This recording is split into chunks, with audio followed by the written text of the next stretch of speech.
The sound of wind moving through a high mountain pass is a lonely thing, a hollow whistle that has remained unchanged for hundreds of thousands of years. Long before the first foundations of Rome were laid, and long before the Great Pyramid rose from the sands of Giza, that same wind brushed against the faces of people whose names have been entirely erased from the memory of the world. We often think of history as a solid, unbroken chain, a series of links forged in bronze and iron that lead us back to the dawn of writing in ancient Sumer. But when we look closer at the deep time of the Holocene, that 10,000-year stretch of stable climate that allowed our modern world to bloom, we begin to find shadows that do not fit the light of our current understanding. There are whispers in the soil, echoes of a time when the world was far older than we were ever taught to believe. Imagine, if you will, the world as it existed 12,000 years ago. The great ice sheets that had dominated the northern hemisphere for millennia were finally beginning to retreat, weeping massive rivers of melt water into the rising oceans. This was a time of profound transition, a bridge between a frozen wasteland and the lush, green world we recognize today. Conventional history tells us that this was a period of simple hunter-gatherers, groups of nomadic souls who lived hand-to-mouth, possessing no permanent architecture and no complex social structures. And yet, scattered across the globe, we are uncovering anomalies, strange, silent witnesses that suggest a very different story. These are sites that defy the established timeline, places where the stones are too large, the carvings too intricate, and the astronomical alignments too precise for a people who are supposed to be merely surviving. There is a certain weight to this realization, a feeling of standing on the edge of a great, dark ocean. We peer into the depths of prehistory and see only glimpses of what lies beneath the surface. We rely on stratigraphy, the study of rock layers that acts as a diary of the Earth's past, to tell us when a civilization rose and fell. But sometimes the layers are scrambled. Sometimes the Earth keeps its secrets buried so deep that only a catastrophe can bring them to light. We find ourselves questioning if we are the first to reach this level of sophistication, or if we are merely the latest in a long cycle of forgetting and remembering. As you settle into your blankets and let the day's worries drift away, you are joining a community of quiet explorers here at the Slumber Archives. We gather every night to wander through these forgotten corridors of time, and we share a new history narration every single day to help you find your way into a peaceful rest. If you find comfort in these journeys, please consider subscribing so that we can meet here again tomorrow night. A gentle like on this video also helps our stories reach others who are looking for a calm place to close their eyes. Now, let us return to those ancient whispers drifting through the dust of time. One of the most challenging discoveries of the modern age sits upon a limestone plateau in southeastern Turkey, a place known as Göbekli Tepe. When archaeologists first began to brush away the dirt there in the mid-1990s, they expected to find a modest medieval outpost. Instead, they found something that shook the foundations of archaeology to its core. They found massive, T-shaped pillars, some weighing over 10 tons, arranged in perfect circles and decorated with exquisite carvings of lions, foxes, and scorpions. The shock did not come just from the beauty of the site, but from its age. Radiocarbon dating, a method of measuring the decay of carbon atoms to determine when organic material died, revealed that these temples were nearly 12,000 years old. This means they were built 7,000 years before the wheel was invented and 6,000 years before Stonehenge. It was a site created by a people who, according to every textbook, should not have had the tools, the organization, or the reason to build it. It stands as a silent stone rebuke to the idea that progress is a straight line. It suggests that a high level of culture existed in the deep shadows of the Ice Age, only to vanish as if it had never been. As the years passed, more of these anomalies began to surface. In the lush jungles of Indonesia, a mountain known as Gunung Padang whispers of an even older secret. To the casual observer, it looks like a natural hill topped with ancient stone columns.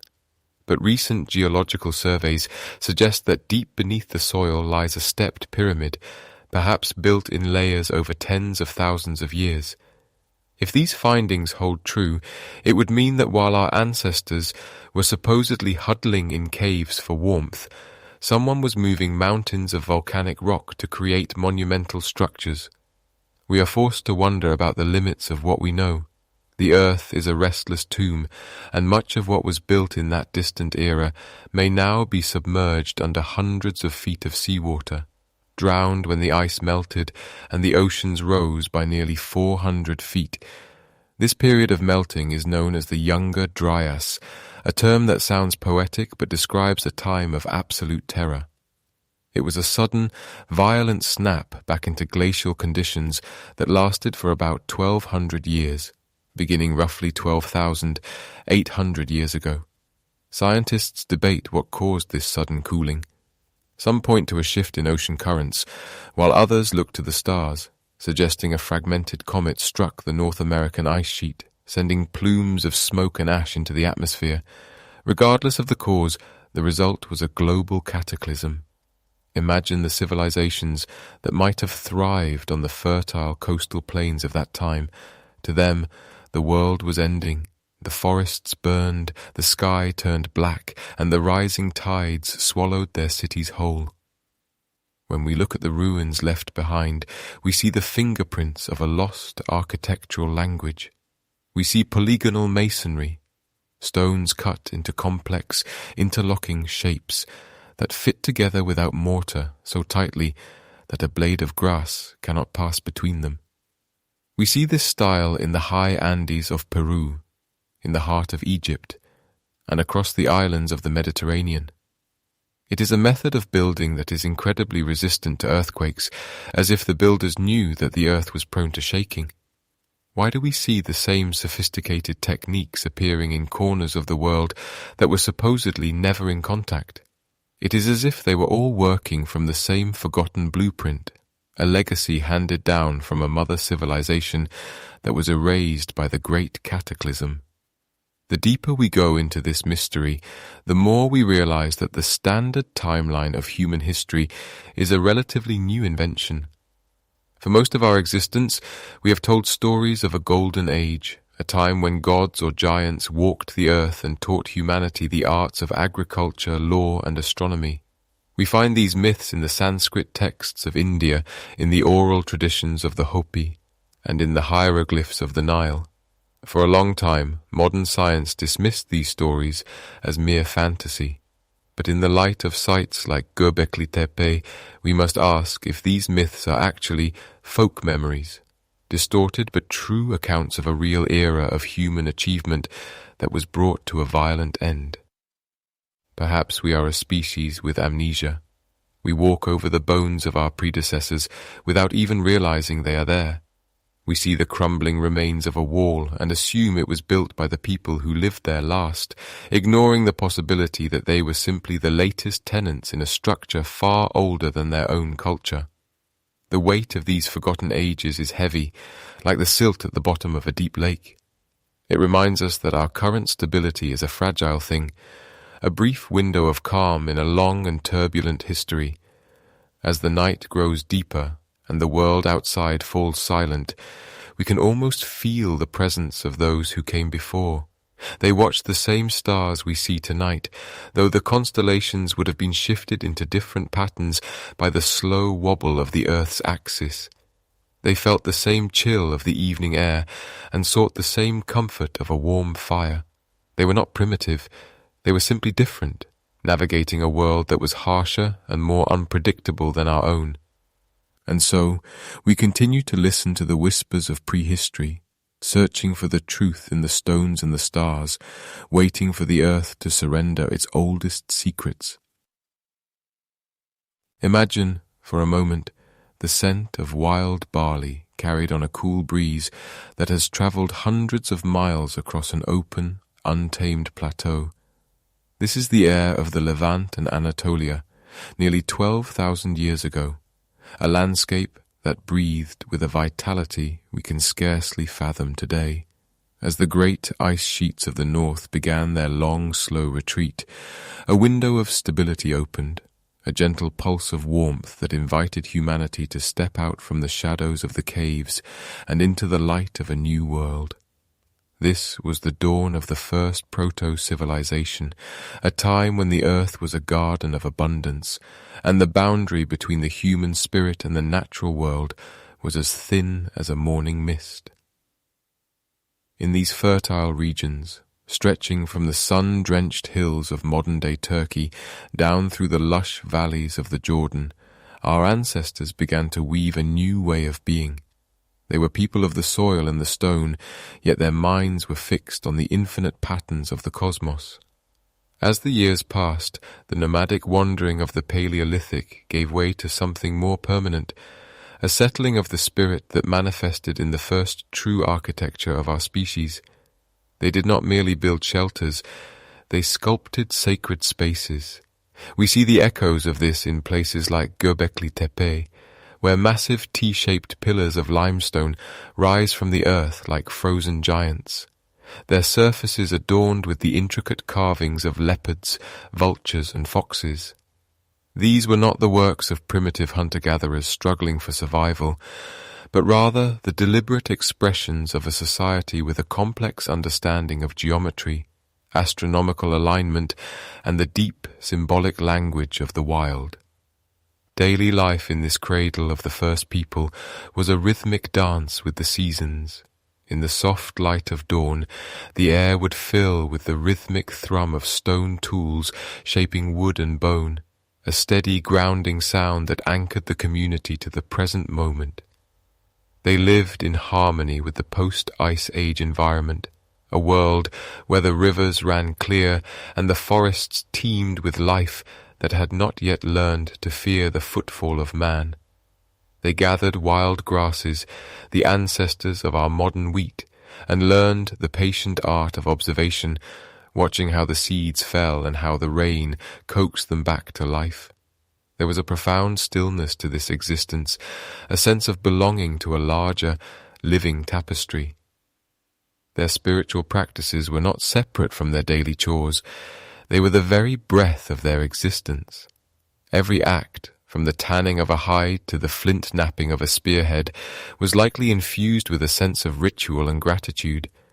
They looked at the stars not as distant, cold lights, but as ancestors and deities watching over the unfolding drama of the world.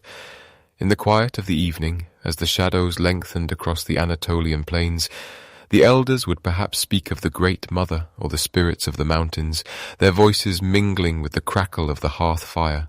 They built their megalithic structures, those great stone circles, to serve as bridges between the earthly and the divine, aligning the massive blocks with the solstices and the rising of specific constellations, ensuring that their lives remained in perfect resonance with the heartbeat of the universe. We must ask ourselves how they achieved such precision without the tools we deem necessary for civilization. The radiocarbon dating, a method of measuring the decay of carbon isotopes to determine age, places these sites at a time when mainstream history suggests humanity should have been living in simple huts. Yet, the stratigraphy, or the layering of the earth, tells a different story. It reveals a sophisticated culture that possessed a mastery of stone cutting and engineering that seems to appear out of nowhere, fully formed and brilliant. It suggests a deep well of lost knowledge, a heritage passed down through generations that have since been swallowed by the tides of time. As we walk through the ghost-haunted ruins of these early settlements, we feel the weight of forgotten ages pressing down upon us. The stones are cool to the touch, worn smooth by thousands of years of wind and rain, yet they still radiate a sense of purpose. The people who lived here were not merely surviving, they were thriving in a world of plenty. The climate was kind, the rains were predictable, and the earth gave of its bounty with a generosity that allowed for the luxury of art, philosophy, and the construction of monuments that would outlast their names. It was a golden age of sorts, a period of equilibrium where humanity walked softly upon the land, taking only what was needed and giving back through song, story, and stone. Meanwhile, the social structures of these early groups were likely far more egalitarian than the rigid hierarchies that would follow in later millennia. There is little evidence of warfare or the walled fortifications of a people who feared their neighbors. Instead, there is a sense of communal effort, of hundreds of hands working in unison to haul a 20-ton pillar up a hillside, driven by a shared vision of the sacred. This cooperation was the true foundation of their civilization, a collective understanding that they were part of something much larger than themselves. They lived in a state of grace with the environment, a delicate balance that had been maintained for centuries as the world slowly warmed and the forests expanded to cover the scars of the old ice. But beneath this tranquility, the earth was changing.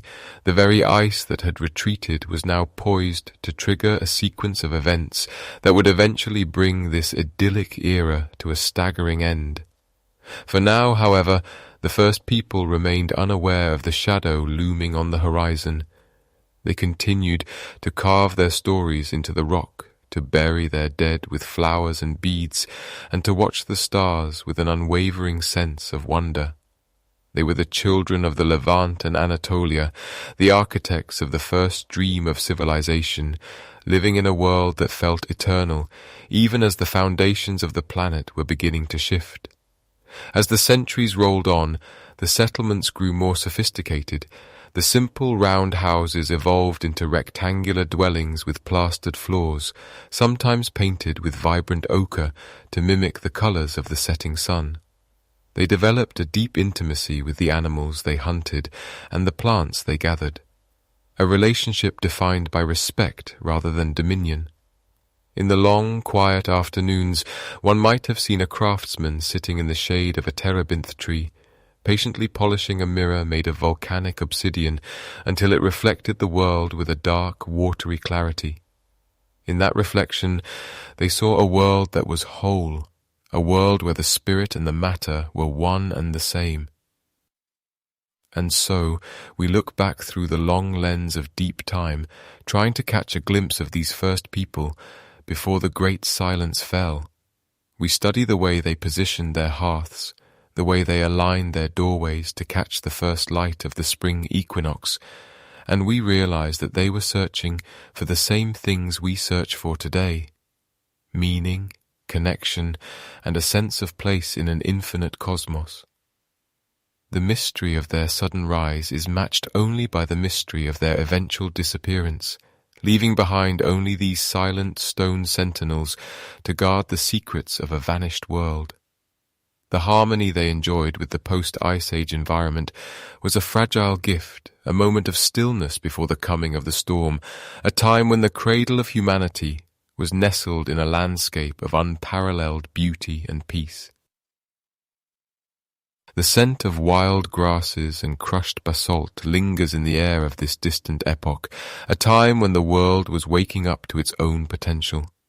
It is a period often called the peak of the pre-pottery Neolithic, a long and winding stretch of time where humanity did not merely survive, but flourished with a sophistication that challenges our modern understanding of progress. In this golden age, the landscape was a tapestry of interconnectedness, where the boundaries between the physical and the spiritual were as thin as the morning mist. People moved with a quiet purpose across vast distances, following ancient trails that linked the obsidian mines of the highlands to the lush, fertile valleys below. This was a world defined by a sprawling web of trade, a network that functioned without the need for currency or written ledgers. Instead, it was built on the slow, rhythmic pulse of reciprocity and trust. Rare stones, shimmering shells from distant coasts, and fine flint blades travelled hundreds of miles, passing from hand to hand as tokens of alliance and shared identity. As these goods moved, so too did ideas. The knowledge of how to shape the earth, how to read the winds, and how to track the wandering stars began to coalesce into a shared heritage. We see the evidence of this social complexity in the way their settlements were organized, not as chaotic clusters of shelters, but as carefully planned spaces that reflected a deep understanding of community and order. At the heart of this burgeoning world stood places of immense power and gathering, the most famous of which remains the silent, circular enclosures of Göbekli Tepe. Nestled on a limestone ridge in what is now southeastern Turkey, this site served as a spiritual lighthouse for a people we are only just beginning to understand. Imagine the sight of hundreds of individuals converging on this hilltop from across the horizon, drawn together by a common purpose that transcended the simple need for food or safety. They came to move mountains. The sheer scale of the labour required to quarry, carve and erect the massive T-shaped pillars, some weighing over 10 tons, suggests a level of social coordination that mainstream archaeology once thought impossible for such an early date. These pillars were not merely supports for a roof, they were stone embodiments of a complex cosmology. The precision of the stonework is breathtaking, achieved with tools of flint and wood, yet displaying a finesse that suggests generations of inherited craftsmanship. The surfaces are alive with a menagerie of creatures, lions with bared teeth, snakes slithering down the stone, foxes, boars, and delicate cranes. These were not random decorations, but a symbolic communication system, a visual language that spoke of myths, lineages, and the fundamental laws of the universe. In a time before the written word, the stone was the memory of the people. It held their stories, keeping them safe from the erosion of time, ensuring that the wisdom of the ancestors would endure through the turning of the seasons. As we look closer at these silent sentinels, we find hints of a profound astronomical knowledge. The orientation of the enclosures and the specific placement of the pillars suggest that these early architects were watching the sky with a clinical intensity. They tracked the slow, majestic dance of the constellations, perhaps marking the rising of Sirius or the movements of the Pleiades. For these ancients, the earth and the sky were a single, unified system. To understand the stars was to understand the cycles of life on the ground, the migration of animals, the ripening of wild grains, and the invisible rhythms of the seasons. This was a science of observation, a patient gathering of data over centuries, etched into the very bedrock of their sacred spaces. The daily life of this golden age was characterized by a harmony that seems almost alien to our fast-paced modern world. There is a sense of profound patience in the way they worked. To carve a single relief into a limestone pillar might take months of steady, rhythmic tapping, a meditative process that linked the maker to the stone in a deep, tactile bond. Their homes were often circular, mirroring the shapes of their temples and the curve of the horizon, built with thick clay walls that kept the interior cool in the height of summer and warm during the frost of winter. Within these spaces, families gathered around central hearths, the smell of roasting meat and toasted seeds filling the air as stories were retold and reinforced. There is a striking lack of evidence for organized warfare during this period. The sites do not feature defensive walls or the grim markers of mass conflict. Instead, the archaeological record speaks of a time of relative peace, where the primary challenges were not from fellow humans, but from the natural world. This was a culture of cooperation, where the surplus of a successful hunt or a bountiful harvest was shared among the group, ensuring that the collective survived even when the individual struggled. It was a delicate balance, a high-wire act of existence maintained by a deep reverence for the environment that provided for them. The sophistication of their symbolic world extended beyond the great stone pillars into the small, intimate objects of daily life. We find tiny, intricately carved bone needles, polished stone bowls that are as thin as eggshells, and small clay figurines that hint at a rich inner life. These people were masters of their materials, possessing a technical skill that allowed them to turn the raw elements of the earth into objects of utility and beauty. This was not a primitive existence. It was a refined one, tailored perfectly to the world they inhabited. They lived within the flow of deep time, understanding that they were merely one link in a chain that stretched back into the darkness of the Ice Age and forward into an unknowable future. As the centuries passed, the complexity of their society only grew. Their trade networks expanded, reaching further into the heart of the continents, bringing back exotic materials like malachite and obsidian that sparkled with the promise of new possibilities. Their understanding of the plant world deepened as they began to experiment with the wild grasses that would one day become the staples of global civilization. They were on the threshold of a new way of being, standing at the very edge of the agricultural revolution, yet they seemed to linger in this golden middle ground, a place where they enjoyed the benefits of settled life without yet being bound by the rigid hierarchies and grueling labor that farming would eventually demand. This was the zenith of the ancients, a moment of cultural flowering that bathed the hills and valleys in a light of creativity and spiritual depth. The great enclosures of Göbekli Tepe and its sister sites, like Karahan Tepe, stood as monuments to a humanity that was deeply awake to the wonders of the world. They were centers of ritual, of education, and of communal identity, places where the disparate threads of human experience were woven into a single magnificent fabric. The air was filled with the sound of chanting, the rhythmic beat of drums, and the steady clink of stone on stone, a symphony of a civilization in its prime. But beneath this era of prosperity, the earth was shifting.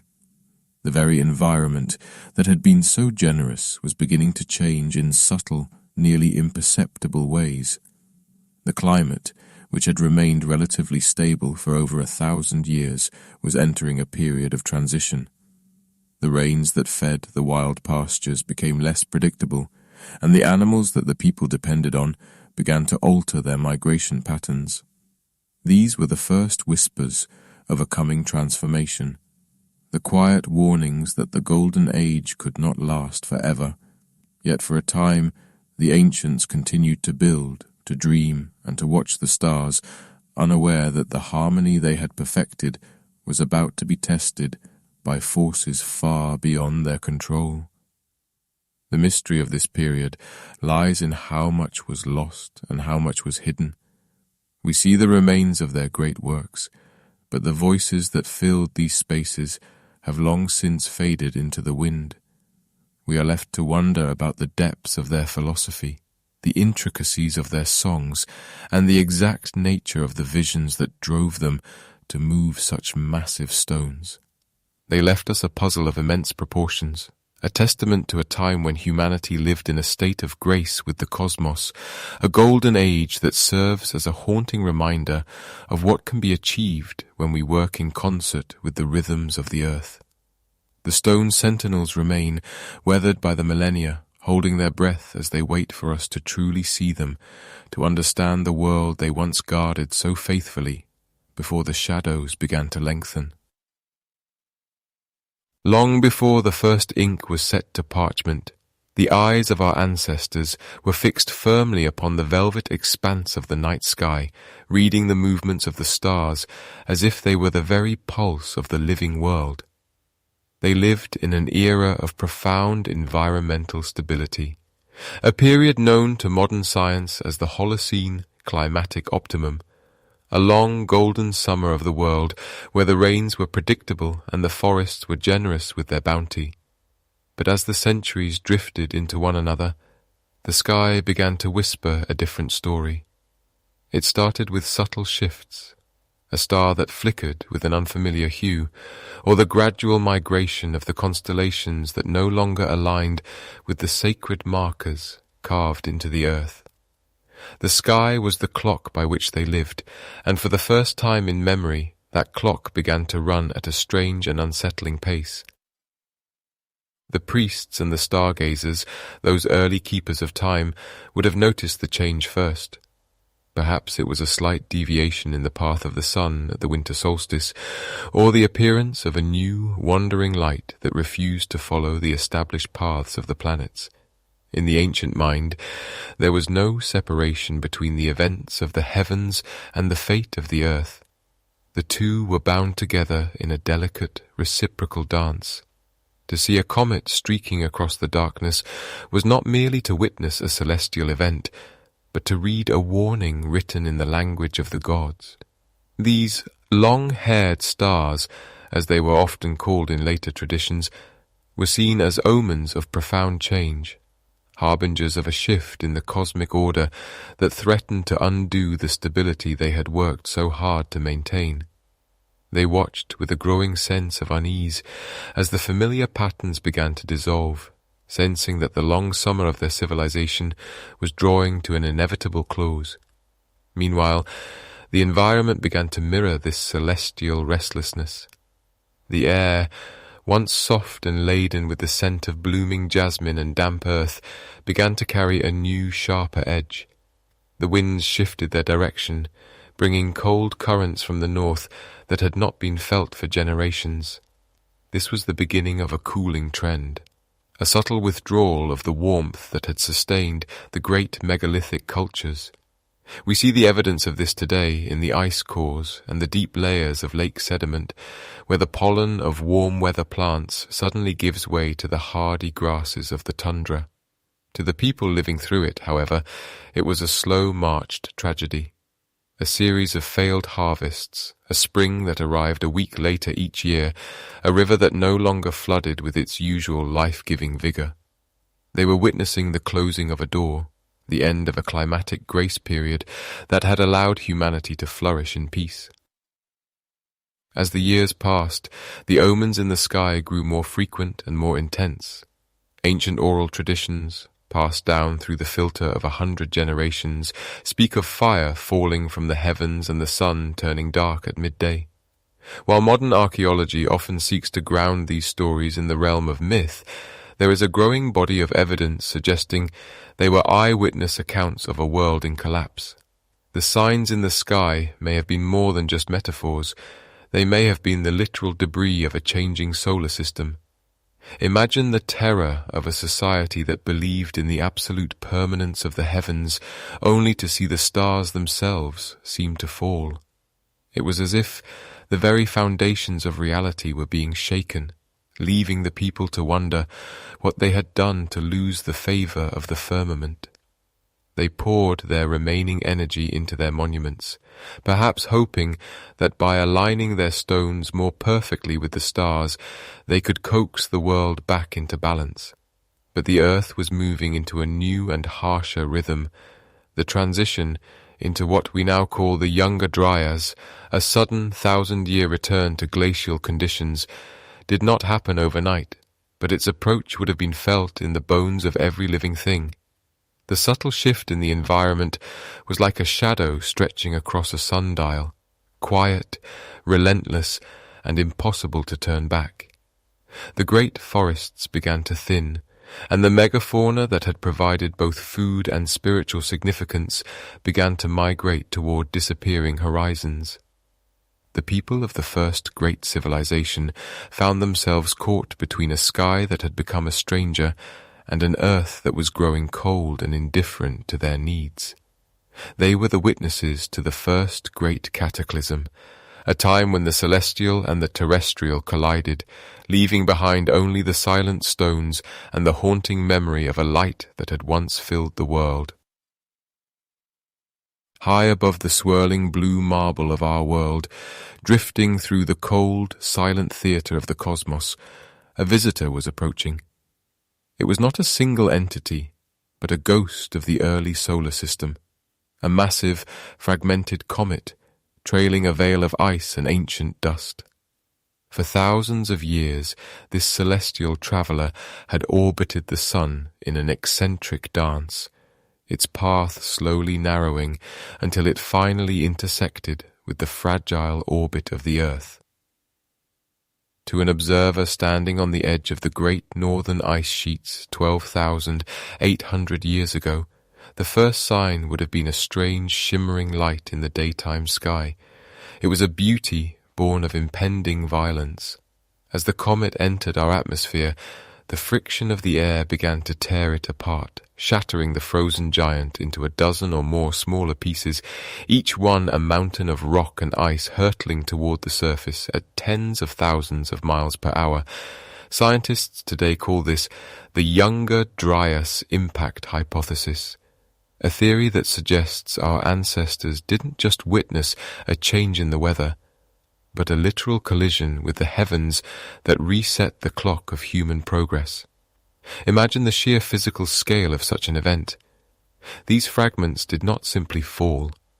They screamed through the air, compressing the atmosphere beneath them until the temperature rose to thousands of degrees. When they struck the 2-mile-thick Laurentide ice sheet that covered much of North America, they didn't leave traditional craters in the ground. Instead, they punched through the ice like bullets through glass, vaporizing billions of tons of frozen water in a heartbeat. The energy released was equivalent to millions of nuclear weapons detonating simultaneously across the hemisphere. In an instant, the sky turned from a pale Arctic blue to a searing, blinding white, and then to a suffocating, soot-filled black. The immediate consequences were a symphony of destruction. The heat from the atmospheric airbursts ignited the forests across the continent, sparking wildfires that consumed millions of acres in a matter of days. As the ice melted and vaporized, a massive pulse of fresh water surged into the North Atlantic, disrupting the great ocean currents that regulate the planet's temperature. It was as if the Earth's heartbeat had suddenly skipped, then slowed. The warmth that had been slowly coaxing the world out of the last ice age was abruptly snatched away, and a brutal 1,000-year winter began to settle over the globe. As we look back through the deep layers of time, we find a physical signature of this moment, a thin, dark line preserved in the soil of the Earth. Geologists call it the black mat.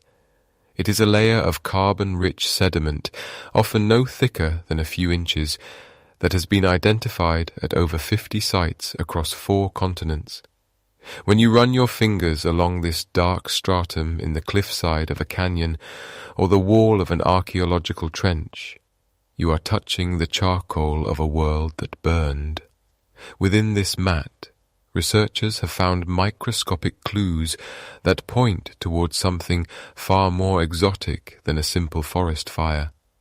They find nanodiamonds, tiny crystalline structures that only form under the extreme pressure of a high-energy impact. They find magnetic spherules, tiny droplets of molten rock that cooled as they fell back through the atmosphere, and high concentrations of iridium, an element rare on Earth but abundant in the heart of wandering comets. This layer serves as a grim boundary in the record of life. Below the black mat, the Earth is filled with the bones of the giants, the mammoths, the mastodons, and the saber-toothed cats that had reigned for hundreds of thousands of years. Above it, there is a sudden, haunting silence.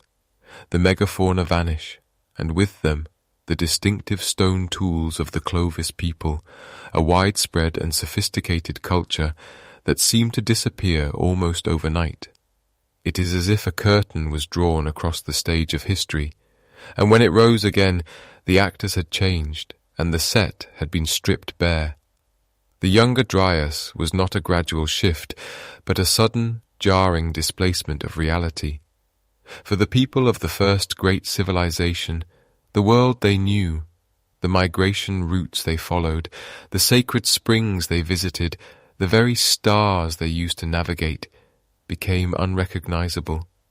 The atmosphere was choked with dust and smoke, blotting out the sun for months, perhaps years. The temperature plummeted by as much as 10 degrees Celsius in some regions, a change so rapid it would be like moving from the warmth of a Mediterranean spring to the depths of a Siberian winter in the span of a single human life. We must wonder what those survivors felt as they huddled in caves or beneath temporary shelters, watching the black rain fall. The rain would have been thick with soot and chemicals, a toxic deluge that poisoned the rivers and stained the snow. The silence that followed the great thunder of the impact must have been heavy, a quiet that stretched across the continents as the great herds died and the forests turned to ash. In this long, dark night of the human soul, the knowledge of the elders, the maps of the stars, the recipes for medicine, the stories of their origins, would have been tested to their absolute limits. The Black Mat is a book written in ash, and though we are only beginning to decipher its pages, the story it tells is one of a catastrophic reset. It suggests that our history is not a straight line of steady progress, but a series of peaks and valleys, where great heights of achievement are occasionally met by the indifferent cruelty of the cosmos. As the years passed and the soot finally began to settle, the survivors emerged into a world that was colder, harder, and more demanding. The grand structures of the first civilization may have been leveled by the shock waves or buried under the sudden advance of glaciers, leaving only the most durable remnants to be puzzled over by those who came much later. Meanwhile, across the oceans, the ripples of this impact were felt in different ways. While the north was gripped by fire and ice, the rising sea levels caused by the initial cataclysmic melting of the ice sheets would have sent walls of water racing toward distant coastlines. The geography of the world was shifting beneath their feet. Islands were swallowed by the turquoise depths, and coastal plains that had been home to thriving communities for generations were lost to the rising tide. The memory of this event likely lived on, not in the dry language of geology, but in the vivid, terrifying imagery of flood myths that permeate almost every culture on Earth. As we peer into the depths of the stratigraphy, the study of these ancient layers of soil, we see that the Younger Dryas was a threshold. It was the moment when the Pleistocene ended and the world began its slow, painful transition into the Holocene, the era we inhabit today. But the transition was not a peaceful one. It was forged in the fire of a fragmented comet and cooled in the ice of a sudden winter.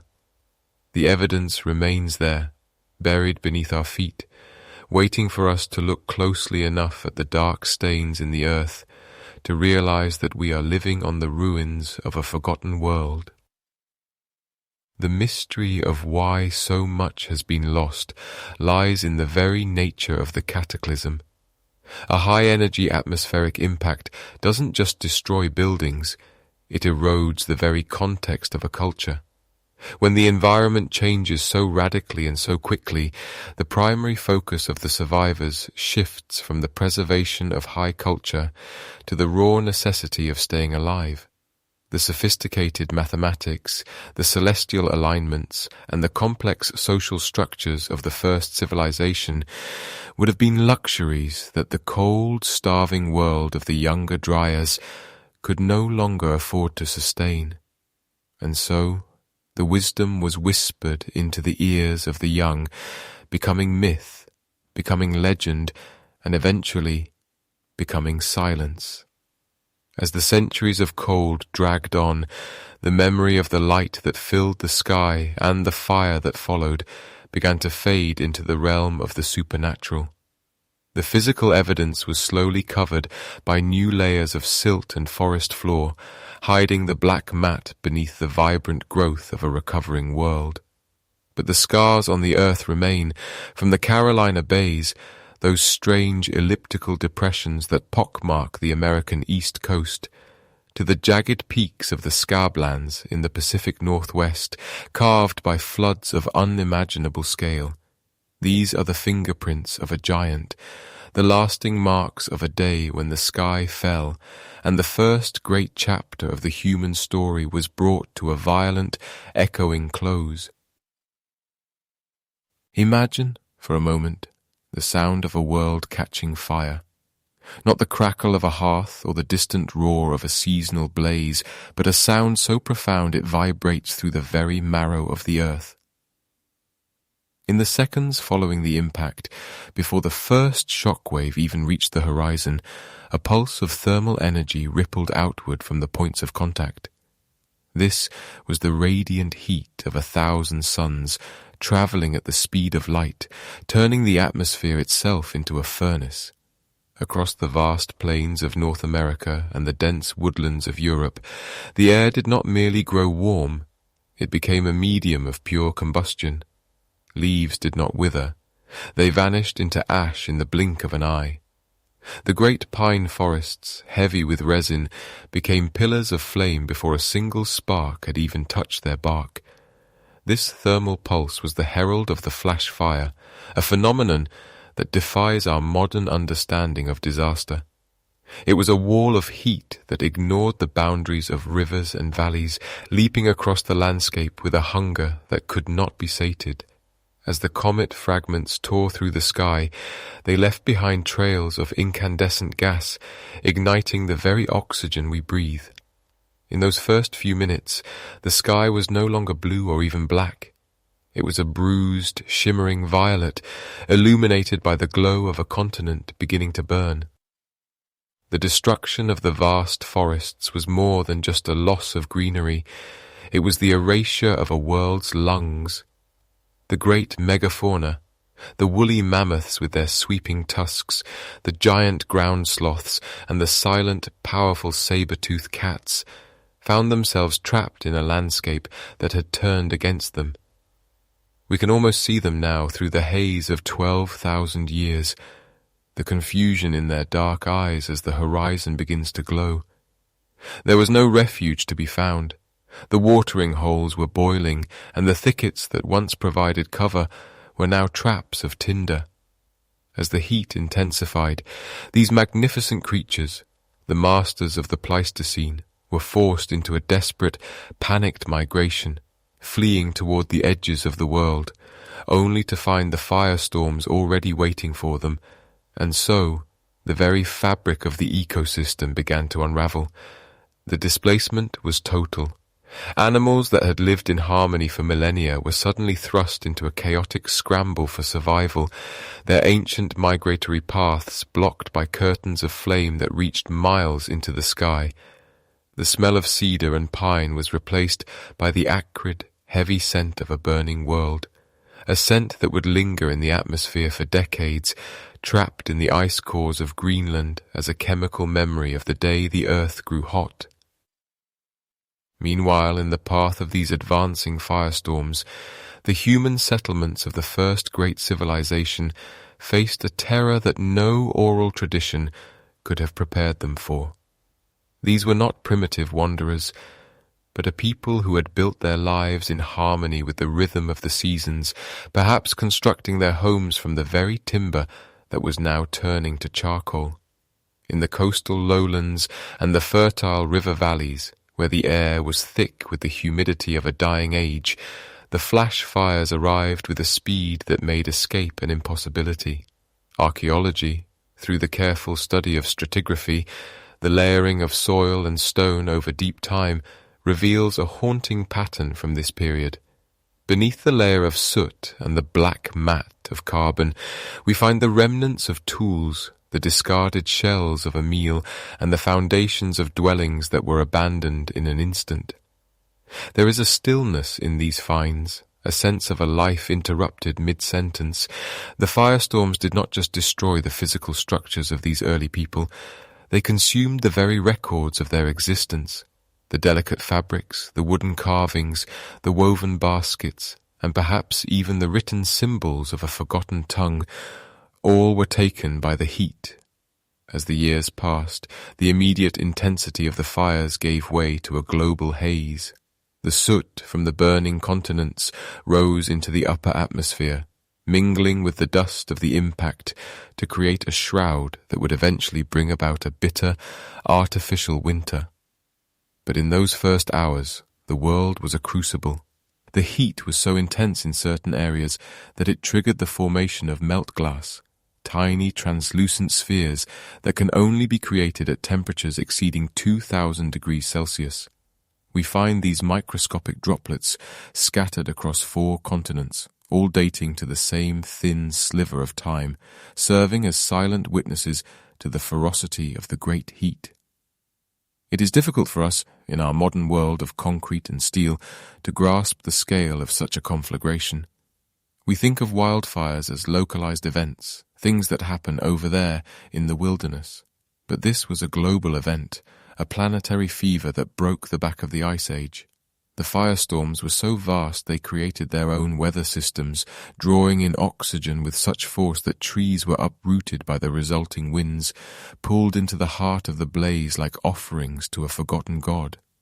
One must wonder what the survivors thought as they watched their world turn to ash from the safety of a high mountain cave or a distant rocky island. Did they believe the sun had fallen? Did they feel the weight of a divine judgment, or did they simply huddle together in the darkness, listening to the roar of the wind and the crackle of the burning earth? The silence that followed the fires must have been even more terrifying than the noise, a world stripped of its birdsong, its rustling leaves, and the heavy footfalls of the great beasts. The destruction of the forests also meant the destruction of the soil. Without the roots of the great trees to hold the earth in place, the first rains that followed the fires, rains that were likely acidic and black with soot, washed the land away. This led to massive erosion, altering the course of rivers and filling the valleys with debris. The very geography of the world was being reshaped, not over millions of years, but over days and weeks. The landscape was being prepared for the next phase of the cataclysm, a transition from fire to water that would further scrub the record of human achievement from the face of the earth. In the quiet laboratories of today, scientists use radiocarbon dating, a method of measuring the decay of carbon isotopes to determine the age of organic matter, to map the extent of this ancient fire.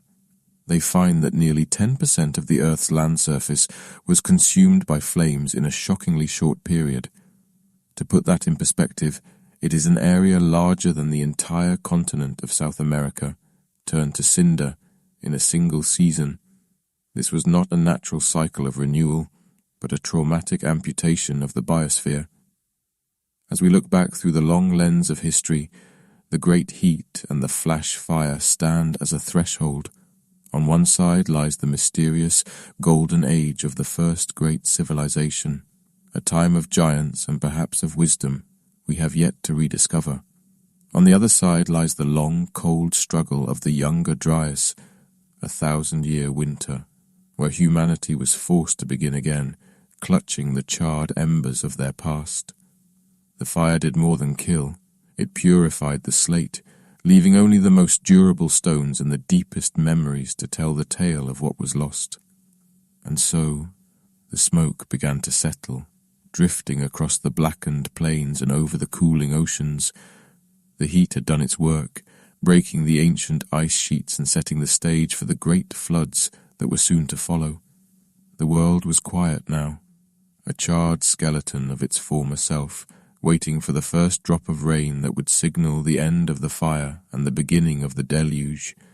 The story of the first cataclysm was only half written, and the most dramatic chapters, the rising of the seas and the sinking of the lands, were yet to be told in the shifting shadows of a darkening world. Imagine, if you will, the sound of 1,000 glass flutes shattering at once, muffled by a shroud of fog so thick it swallows the sun.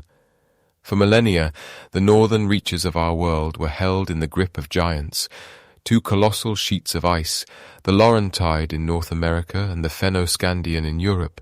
each towering over 2 miles high. They were not merely frozen water, but massive weights that pressed the very crust of the earth down into the mantle, heaving the continents beneath their frozen bulk. But as the cosmic fire of the impact faded, a new and terrifying phase of the cataclysm began.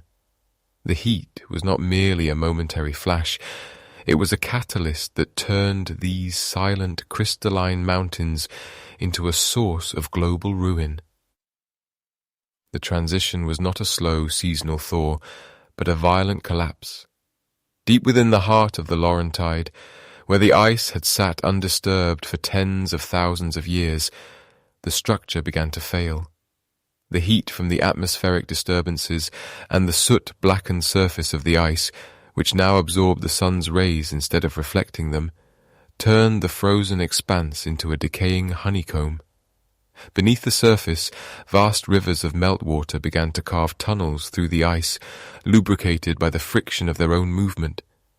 We call this period the beginning of the end for the Old World, a moment when the geography of the Northern Hemisphere was rewritten in a matter of weeks. As the years passed, the internal pressure of this melting water became too great for the ice dams to hold. In a series of events that defy our modern understanding of scale, entire lobes of the ice sheet simply disintegrated. The Laurentide, which once stretched from the Atlantic to the Rockies, began to pour its soul into the sea.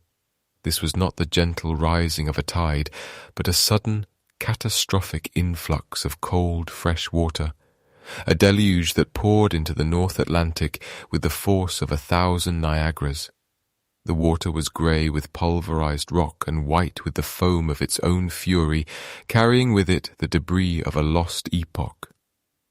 This sudden introduction of fresh water created a silent, invisible crisis beneath the waves. You see, the oceans of our world are governed by a delicate, rhythmic pulse known as the thermohaline circulation, a vast underwater conveyor belt that moves heat from the equator toward the frigid poles. The engine of this system is the Gulf Stream, a warm current that allows northern civilizations to flourish in climates that would otherwise be uninhabitable. But this engine relies on a precise balance of salt and temperature. Salt water is heavy. As it cools in the north, it sinks to the abyss, pulling more warm water behind it to fill the void. But when the giants melted, they flooded the North Atlantic with trillions of tons of buoyant, salt-free water. This fresh water acted like a lid, floating on the surface and refusing to sink, effectively stalling the great conveyor belt. In an instant of geologic time, the Gulf Stream faltered, then stopped. The warmth that had sustained the northern lands was cut off, as if a great celestial furnace had been extinguished. The world, already reeling from fire and flood, was now plunged into a sudden, paradoxical, deep freeze. We see the evidence of this sudden stall in the layers of the earth, a science we call stratigraphy. In the mud at the bottom of the Atlantic and the ice cores of Greenland, there is a distinct line, a scar in the record where the warm weather markers disappear and are replaced by the signatures of an Arctic wasteland. This was the onset of the Younger Dryas, a 1,000-year winter that arrived with such speed it likely caught the inhabitants of that lost age mid-stride. Imagine a world where the seasons simply cease to turn, where the spring never arrives, and the ice that was once retreating begins to march forward once more, reclaiming the scorched earth. The Fennoscandian ice sheet, covering what we now know as Scandinavia and parts of Russia, responded in kind. It shed its weight into the Baltic and the North Sea, contributing to a global rise in sea levels that moved the coastlines inward by miles in a single generation. For the people living in the lowlands, the world was literally dissolving beneath their feet. The forests they hunted in were becoming marshes. The caves they sheltered in were being swallowed by the rising tide. The ancient maps of the world, if they existed then, would have become obsolete in the span of a human lifetime. There is a profound mystery in how quickly this occurred. Traditional models of geology often favor slow, gradual changes occurring over millions of years, yet the story of the melting giants suggests a pace that is almost impossible to comprehend. It tells of a world that is not a stable, unchanging stage, but a fragile equilibrium that can be shattered by a single cosmic event. The freshwater pulses, known to scientists as meltwater pulse 1A, represent a volume of water so vast it is difficult to visualize, enough to raise the global sea level by 20 meters in just a few centuries, and perhaps much faster in localized bursts. Meanwhile, the Earth itself began to groan as the weight of the ice was lifted. This process, known as isostatic rebound, caused the ground to rise in the north, while the regions at the edge of the ice sheets sank. The very foundations of the continents were shifting, tilting like a seesaw in slow motion. Earthquakes of unimaginable magnitude would have rippled through the crust as the planet sought to find its new balance. To a survivor of this era, it must have felt as though the gods themselves were dismantling the world, piece by piece, layer by layer. The air during this time would have been heavy with the scent of wet earth and ancient, decaying vegetation. The sky, once blue and clear, was likely a permanent, bruised purple, filled with the moisture of a planet that was rapidly changing its state. The sound of the wind would have been constant, a low, mournful howl as it swept over the new, barren tundras created by the stalling of the Gulf Stream. It was a time of profound isolation. Groups of humans who had once been connected by land bridges and coastal paths found themselves separated by new, impassable straits.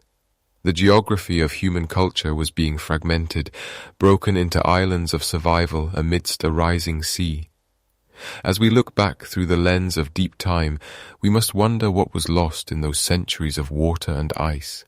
If a civilization had reached a level of sophistication before the giants melted, their cities would have been built on the coasts, near the resources of the sea, and it is exactly those coasts that are now buried under hundreds of feet of water and sediment.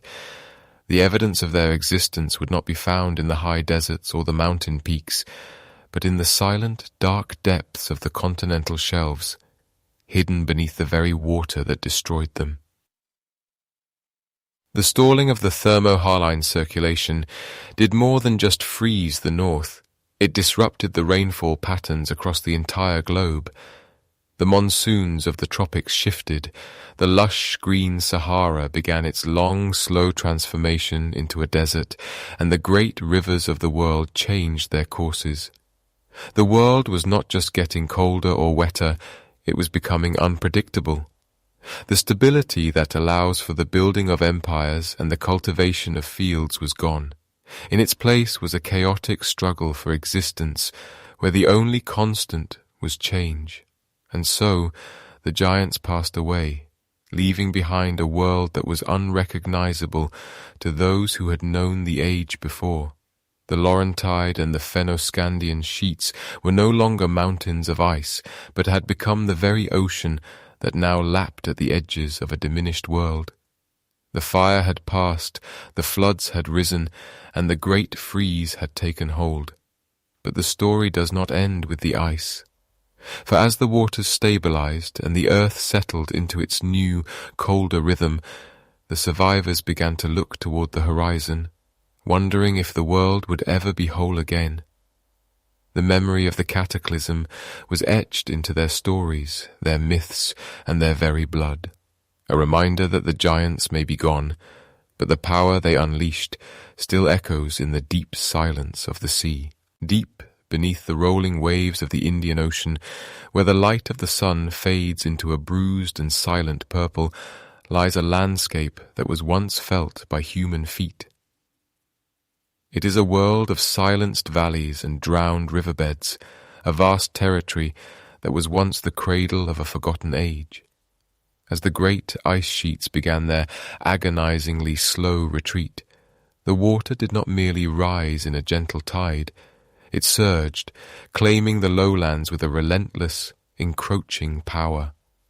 The massive glaciers, some miles thick, began to surrender their frozen grip, pouring unthinkable volumes of meltwater back into the basins of the world. This was the era of the Great Inundation, a time when the geography of our planet was rewritten in the language of the sea. Consider the Persian Gulf as it existed 12,000 years ago. Today, it is a shallow arm of the sea, but in that distant epoch, it was a lush, fertile valley, fed by the confluence of 4 great rivers. It was a verdant corridor, a literal Eden, where the soil was rich and the climate was temperate, shielded from the harsh winds of the interior. For millennia, our ancestors may have built their hearths here, unaware that the floor of their world was slowly sinking beneath them. As the sea levels climbed, the Indian Ocean pushed through the Strait of Hormuz, transforming a sprawling terrestrial paradise into a salt-water abyss. One can almost imagine the generations of families moving their settlements just a few miles inland every few decades, watching as the landmarks of their grandparents, the ancient oaks, the sacred groves, the burial mounds, disappeared beneath the turquoise shimmer of the advancing tide. Further to the west, a similar drama was unfolding within the Mediterranean basin. What we now know as a vast, interconnected sea was once a series of smaller, isolated lakes and fertile plains. As the Atlantic Ocean rose, it eventually breached the narrow land bridge at the Pillars of Hercules, what we now call the Strait of Gibraltar. The resulting deluge would have been a spectacle of terrifying proportions, a waterfall of salt water cascading into the basin with a roar that could likely be heard for hundreds of miles. This was not a localized event, but a global transformation. The land bridges that once allowed for the migration of peoples and animals, the connections between Siberia and Alaska, between Australia and New Guinea, between Europe and the British Isles, were severed. The world was becoming a series of islands, and the vast coastal plains, where the majority of the human population likely resided, were being swallowed by the deep. In the study of our past, we often rely on stratigraphy, the analysis of soil layers over time, to tell us the story of what came before. But when the sea claims the land, it often scrubs the record clean, burying the evidence of civilization under meters of silt and sand, far beyond the reach of traditional archaeology. We call this the loss of the continental shelf. It is a missing chapter in the human story, one that spans thousands of years. We are left to wonder about the coastal cities that might have thrived on those lost shores, the ports that conducted trade across waters that no longer exist, and the temples that now serve as artificial reefs for the silent creatures of the dark. And yet, while the physical evidence is hidden beneath the waves, a different kind of record survived. It is a record not of stone or bone, but of memory. Across every continent, in cultures that had no contact with one another for thousands of years, there exists a singular, haunting narrative, the story of the Great Flood. From the Epic of Gilgamesh in the dusty plains of Mesopotamia to the legends of the Maya in the rainforests of Central America, from the Sanskrit texts of ancient India to the oral traditions of the Aboriginal people of Australia, the story remains fundamentally the same. A great civilization, having reached a peak of wisdom or perhaps a height of arrogance, is suddenly and violently purged by water. Mainstream science often views these myths as metaphors or as exaggerated memories of local river floods. But when one looks at the sheer universality of the tale, it begins to feel like something more profound. It feels like a collective trauma, a scar on the psyche of the human race that has never quite healed. These are not merely stories told to explain the rain, they are eyewitness accounts passed down through hundreds of generations, preserved with a reverence that suggests they were meant to be a warning. They speak of a time when the world was different, when the stars moved in different patterns, and when the ocean was a distant neighbor rather than an all-consuming master. In the Hindu tradition, the Matsya Purana tells of a great king named Manu, who was warned of a coming deluge that would cleanse the earth. He was told to build a massive ship to carry the seeds of life. In the Americas, the Hopi people speak of the second world being destroyed by ice, followed by a third world that perished in a great flood because the people had forgotten their spiritual path. Even in the high Andes, thousands of feet above the current sea level, the inhabitants tell of a time when the waters rose to the very peaks of the mountains. We must ask ourselves why these disparate groups, separated by oceans and mountains, would all choose the same imagery to describe the end of an age. Is it possible that they are all remembering the same singular event? Are these myths the echoes of the melting glaciers, the sound of the Persian Gulf filling, and the sight of the coastal plains vanishing forever? As the years passed, the survivors of these inundations would have been forced into the interior, into the highlands and the plateaus. They would have arrived as refugees of a lost world, carrying with them the fragments of their technology, their agriculture, and their star charts. To the nomadic tribes they encountered in the wilderness, these survivors might have appeared as gods or culture bringers, survivors of a golden age that had been claimed by the sea. This would explain the sudden, seemingly spontaneous appearance of advanced agricultural practices and complex megalithic architecture in various parts of the world around 10,000 years ago. It was not a beginning, but a restarting, a desperate attempt to rebuild what had been lost. The transition from the late Pleistocene to the Holocene, our current epoch, was not a peaceful one. It was a period of chaotic climate shifts, where the earth groaned under the weight of shifting tectonic plates and the redistribution of water. The pressure of the rising oceans may have even triggered volcanic activity and earthquakes, adding fire and ash to the nightmare of the rising tides. We see evidence of this in the geological record, in the layers of ash and the sudden shifts in oxygen isotopes found in ice cores. It is a story of a planet in flux, a world that was shedding its old skin to become something new. We often think of history as a linear progression, a steady climb from the primitive to the sophisticated, but the memory of the flood suggests a different pattern, a cycle of rise and fall, of blooming and pruning. It suggests that we are a species with amnesia, living on the ruins of a predecessor we can no longer see. The Great Cataclysm was not just a physical event, it was a psychological boundary. It separated the before from the after, creating a chasm in time that we are only now beginning to bridge with our submersibles and our sonar. As you drift closer to sleep, imagine the world as it was then. A world of vast, emerald plains, where the sea is now a mile deep. Imagine the silence of those drowned canyons, where the currents move slowly through the doorways of stone structures that haven't seen the light of day in 100 centuries. The water is cold, the pressure is immense, and the secrets are well kept. But the stories remain. They whisper to us in our dreams, reminding us of the fragility of our own empires and the enduring power of the earth to reclaim what it once gave.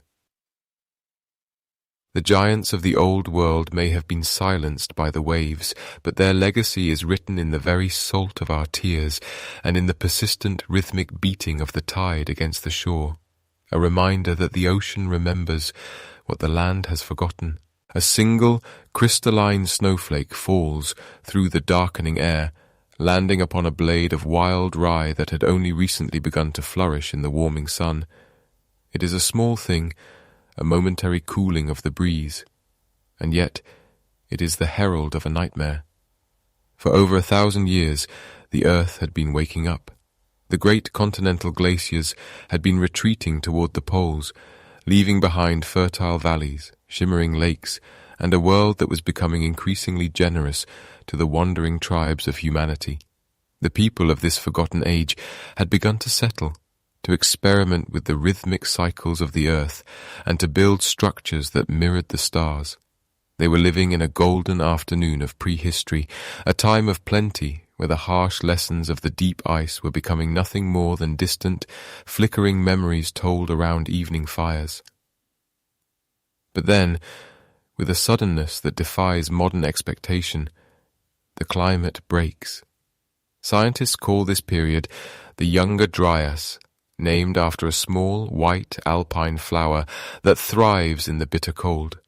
It is a term found in the stratigraphy, the layers of earth and stone that act as the planet's diary, where the dark, rich soil of a warming world is abruptly capped by a layer of pale, frozen clay.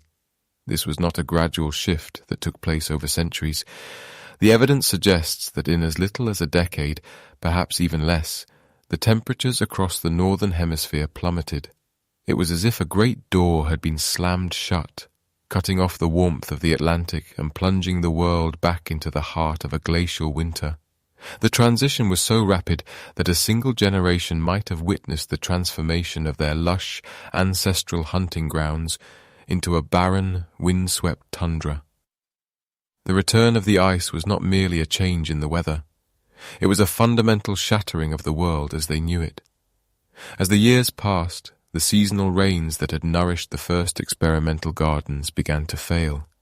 The monsoon belts shifted, and the great rivers that had once roared with the meltwater of the retreating glaciers began to dwindle into frozen trickles. In the Levant, where the first foundations of permanent settlements were being laid, the forests of oak and pistachio began to wither and die. The wild grasses, the ancestors of the wheat and barley we consume today, shriveled in the parched, frigid air. For a people who had begun to rely on the stability of the land, this was a catastrophe beyond reckoning. They were caught in a cruel paradox. They had learned to stay in one place, to build and to plant, only to find that the place they had chosen was becoming a graveyard. Imagine the elders of these communities looking out over the horizon and seeing the familiar landmarks obscured by perpetual dust storms and biting sleet.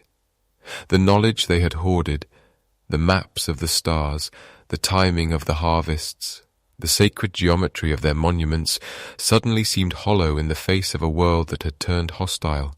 The struggle for survival became a grim, daily labor. Foraging grounds that had once supported hundreds were now barely enough to sustain a dozen.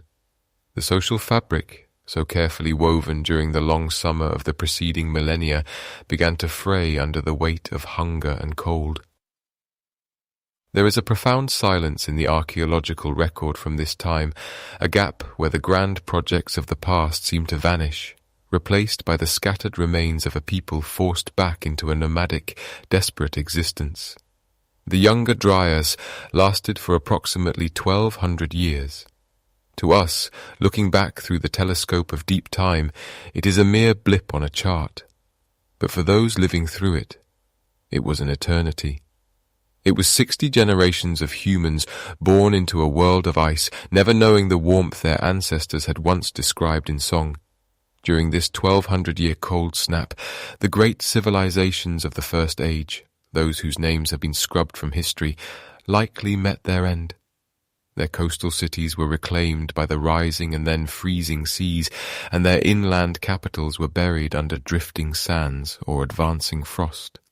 The sophisticated networks of trade and communication that had once linked distant valleys were severed.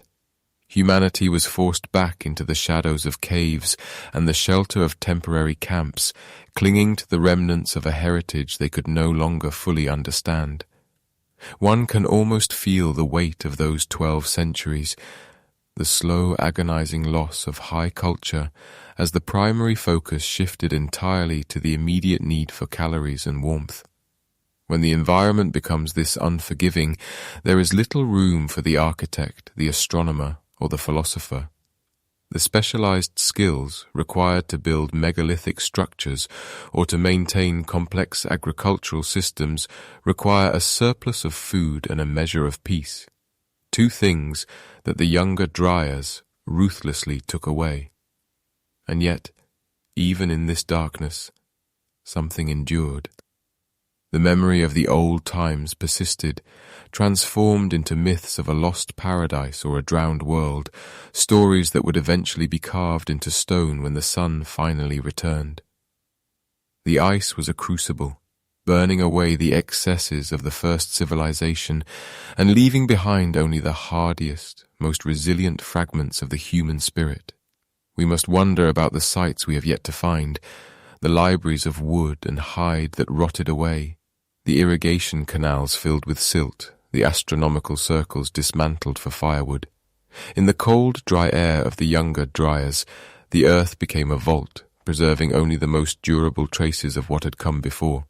Radiocarbon dating tells us when the fires went out, but it cannot tell us the sorrow of the last person to leave a dying city. It cannot describe the confusion of a priestess watching the constellations shift as the earth wobbled on its axis, or the fear of a father realizing that the winter would never end. The return of the ice was more than a climatic event. It was a reset button for the human story, a moment where the clock was wound back, and the lessons of the first great cataclysm were etched into our collective DNA. As the glaciers reclaimed their territory, the sea levels, which had been rising as the world warmed, began to fluctuate wildly. The weight of the ice pressing down on the northern continents caused the Earth's crust to groan and shift. Volcanic activity likely spiked as the pressure of the meltwater was redistributed across the globe. It was a time of fire and ice, a chaotic transition where the very foundations of the world felt unstable. For 1,200 years, the survivors hovelled together, guarding the embers of their knowledge as the wind howled outside. They were the bridge between two worlds, the magnificent past they had lost and the uncertain future that would eventually emerge from the thaw. The ice eventually broke, as all winters do, but the world that woke up 12 centuries later was not the same one that had fallen asleep. The giants were gone, their monuments were ruins, and the survivors were a different kind of people, hardened by the frost and haunted by the memory of a world that had once been green.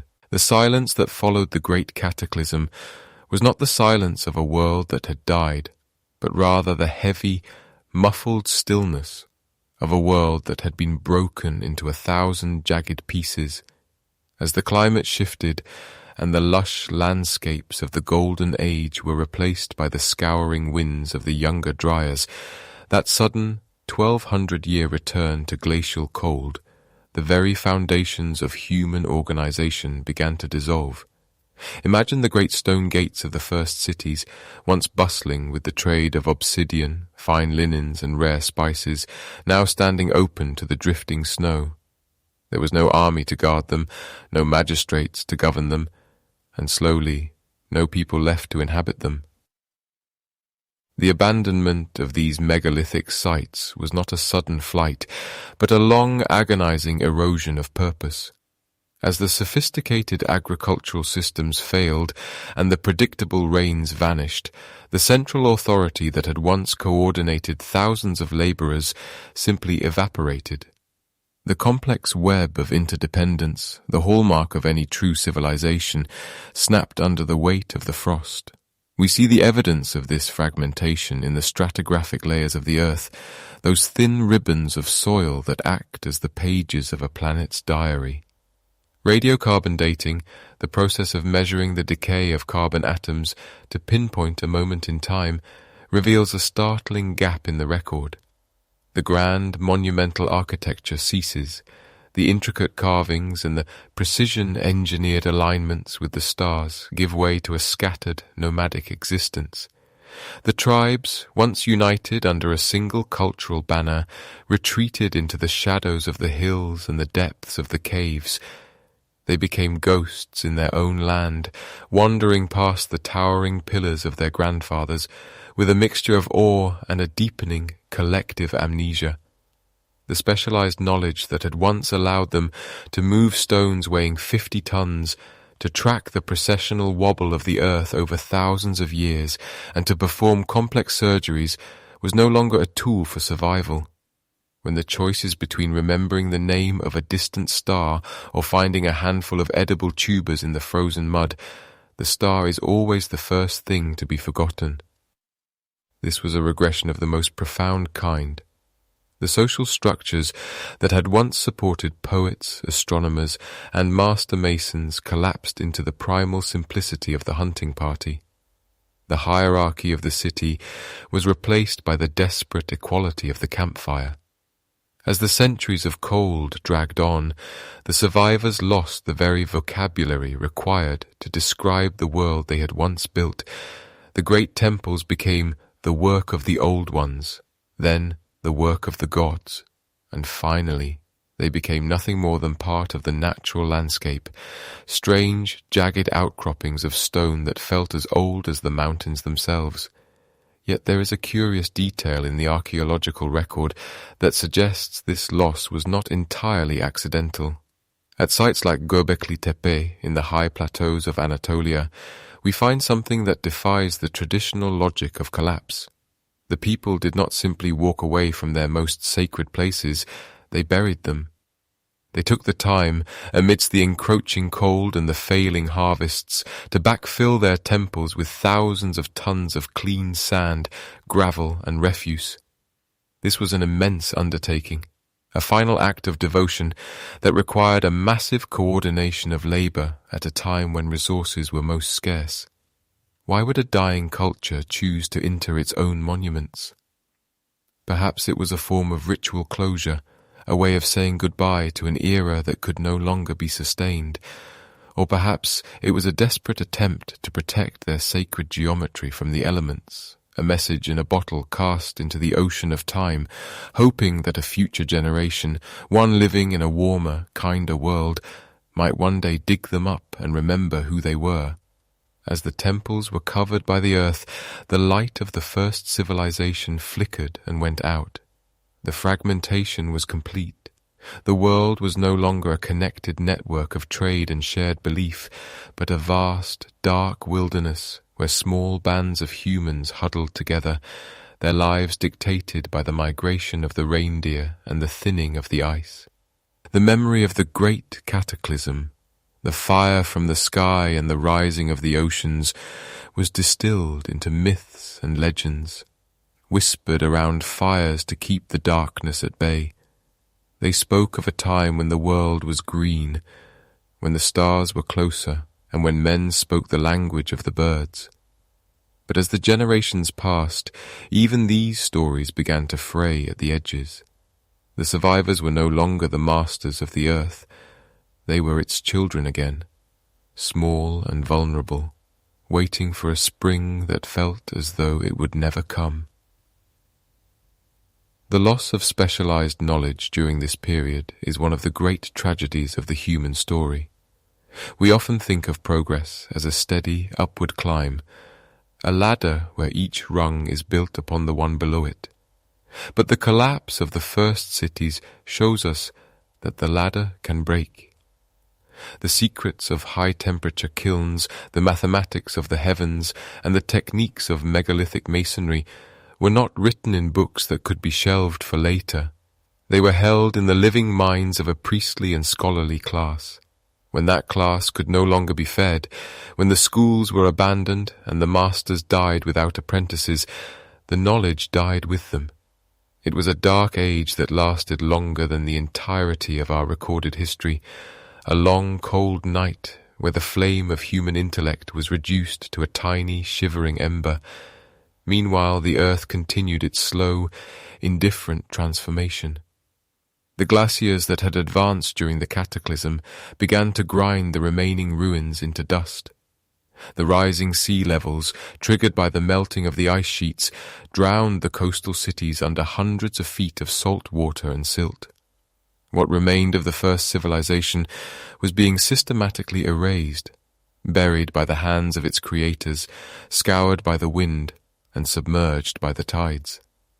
The physical evidence of their greatness was being tucked away into the deep folds of the planet, hidden in places where the archaeologists of the future would not think to look for thousands of years.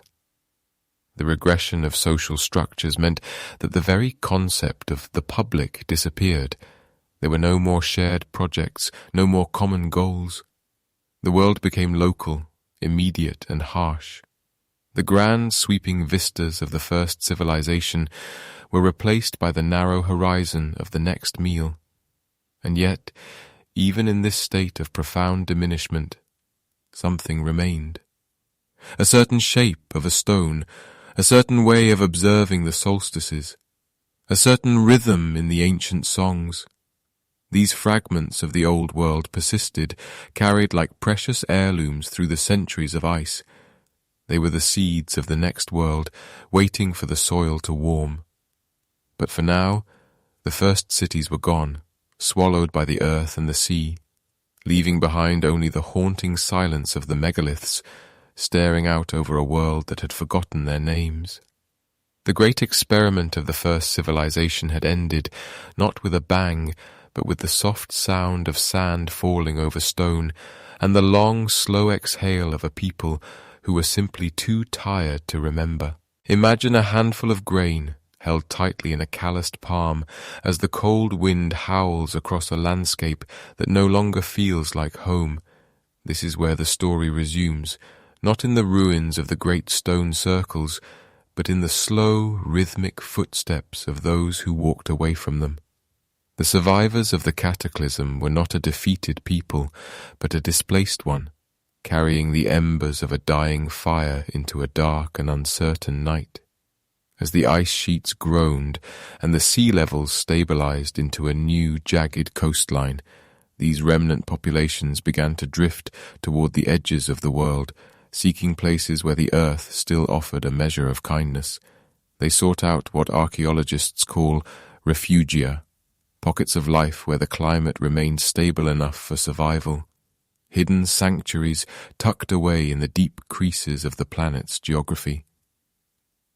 The maps of the old world were gone, drowned beneath the rising tides, and so the survivors followed the water that remained.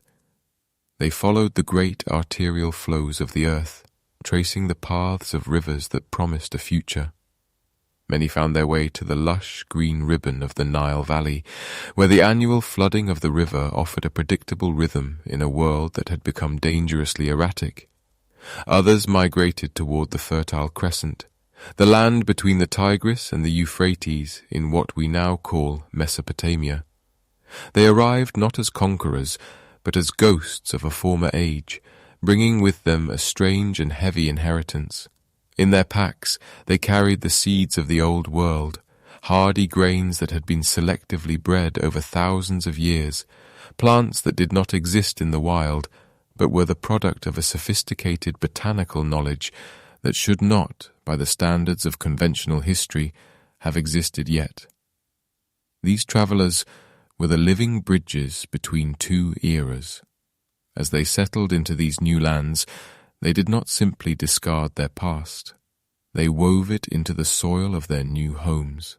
Along with the physical seeds of emmer wheat and barley, they carried the seeds of stories, narratives of a time when the stars were in different positions and the gods walked among men. They brought techniques for measuring the heavens and the geometry required to align massive stones with the solstices. But this knowledge was no longer the dominant force it had once been. It was now a fragmented thing, a collection of half-remembered rituals and practical skills that had to be adapted to a harsher, more primitive reality. In the shadow of the great mountains and along the silt-rich riverbanks, a profound blending began to occur. The survivors encountered local groups of hunter-gatherers, people who had lived for generations in harmony with the wild, possessing a deep, intuitive understanding of the local flora and fauna.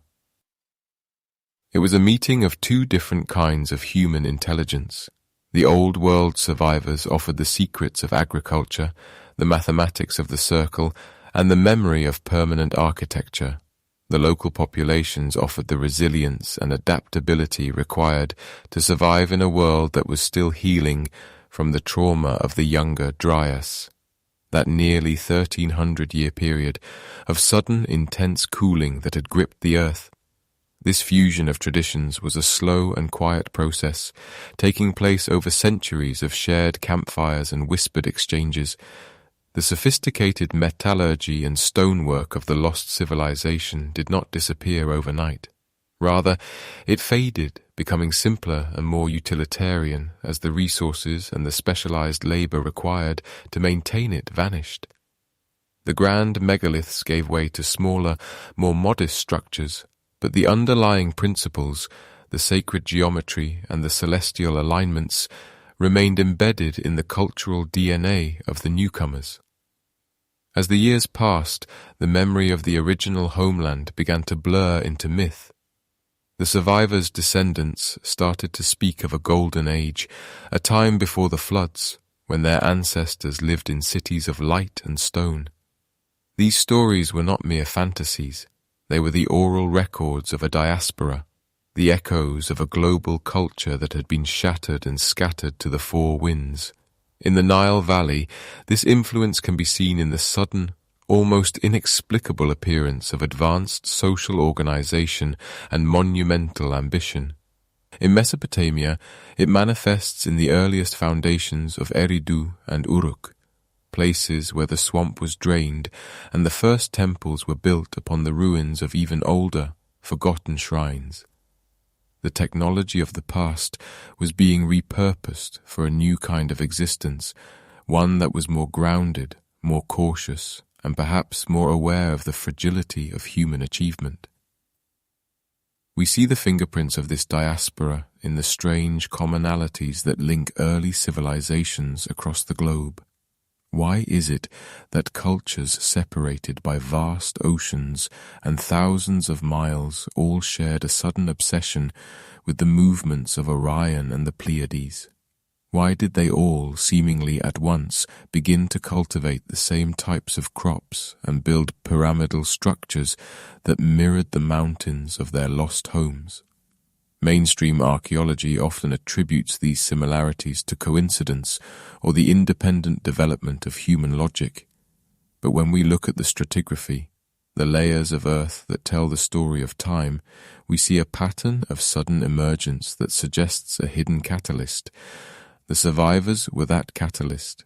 They were the carriers of a blueprint, a set of instructions for how to build a world, even if they no longer had the tools to build it, to the same scale as before.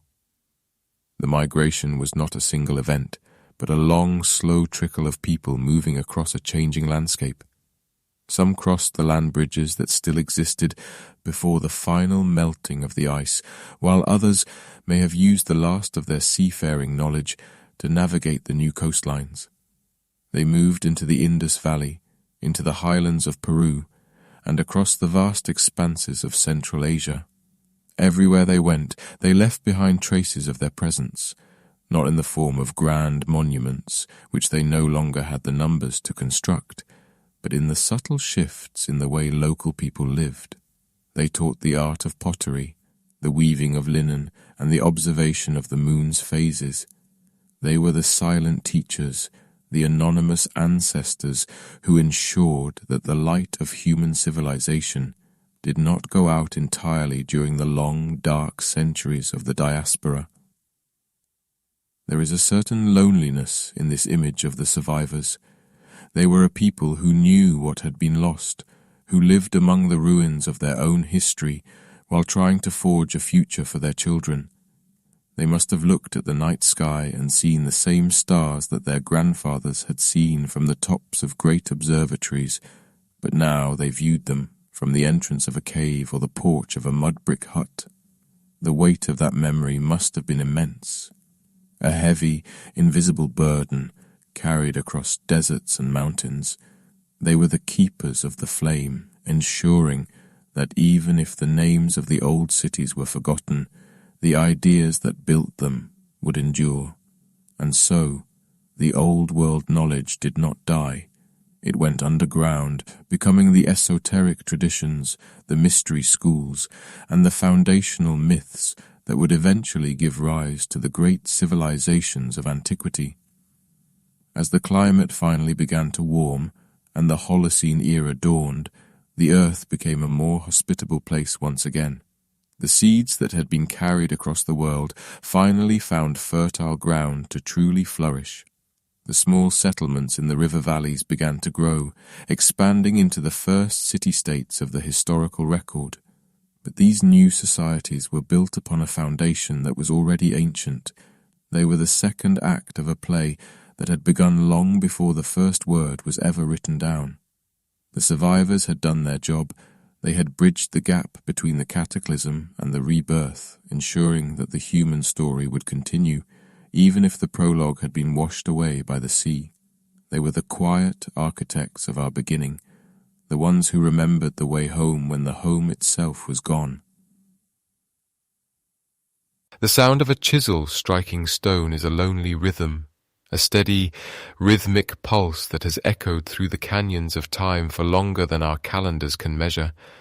It is a sound of defiance, a refusal to let the darkness of forgetting swallow the light of what was once known. Long after the great waves had receded and the earth had finally stilled its trembling, the survivors began to carve their grief and their warnings into the very bones of the world. They chose the hardest basalt, the most enduring sandstone, and the deepest caves, places where the wind could not reach and the rain could not wash away the ink of history. These petroglyphs, stone carvings etched with meticulous care, are not merely art. They are the scarred tissue of a wounded species, trying to tell us what happened when the sky fell. As we wander through the silent galleries of the deep past, we see the same shapes recurring across continents that should have had no contact. We see the great serpent descending from the stars, its body wreathed in fire, a celestial visitor that brought the heat of 1,000 suns. We see the mountain that wept water until the valleys became oceans. These images are the first echoes in the stone, a visual language born from the necessity of survival. In the high deserts of the American Southwest, in the sun-bleached crags of the Sahara, and along the rugged coasts of Australia, the stories are eerily consistent. They speak of a time when the world was turned upside down, and they serve as a desperate bridge between the people who saw the end and the people who would eventually inherit the beginning. But the memory was not only held in the cold embrace of rock. It was carried in the breath of the storytellers, passed down through oral traditions that have survived with a tenacity that defies modern logic. In these legends, we find a recurring motif that appears in almost every major culture that rose from the ashes of the Cataclysm.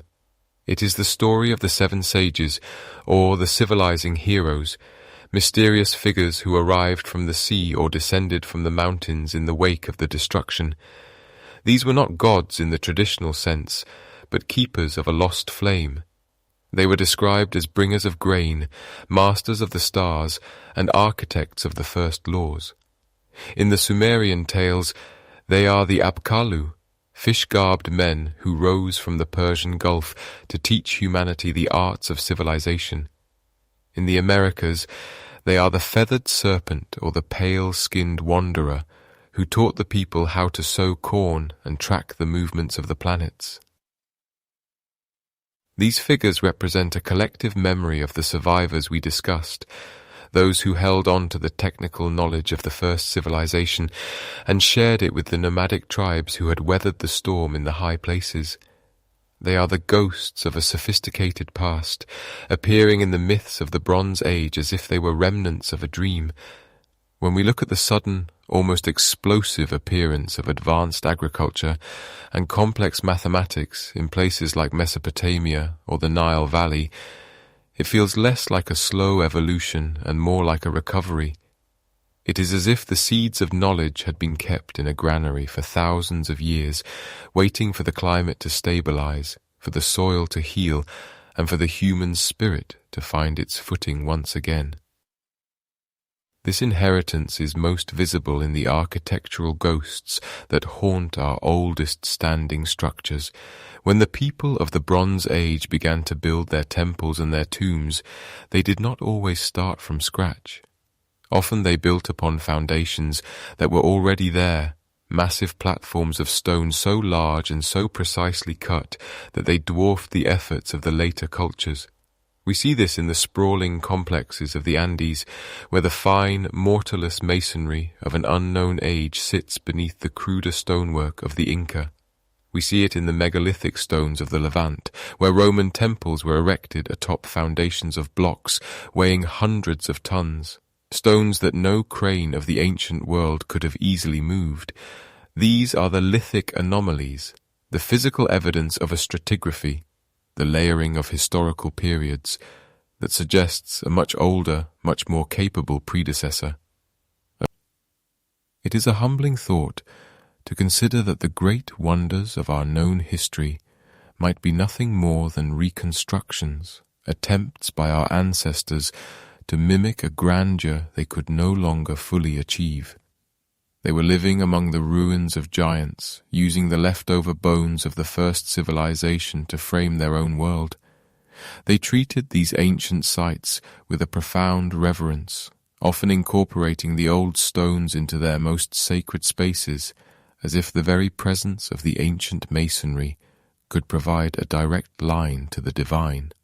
The precision of the original work, sometimes measured in fractions of a millimeter, suggests a mastery of geometry and masonry that seems out of place in a world just emerging from the Stone Age.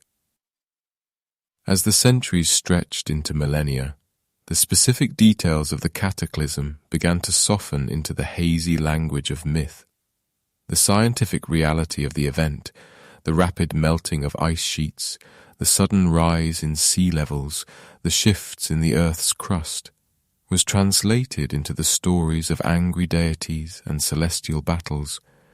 Yet the core truth remained. The memory of the great flood or the falling sky is so pervasive that it has become a part of the human psyche, a lingering shadow that reminds us of our fragility. We find it in the oldest written texts, from the Epic of Gilgamesh to the accounts of the Maya, each one a variation on a theme that had been whispered around campfires for 5,000 years before a single word was ever inscribed on clay. Even the way we measure time and space seems to carry the fingerprints of this forgotten era. The sexagesimal system, the division of time into 60 minutes and 60 seconds, and the circle into 360 degrees, is a legacy of the ancient Sumerians. But many researchers wonder if they were merely the custodians of a system far older.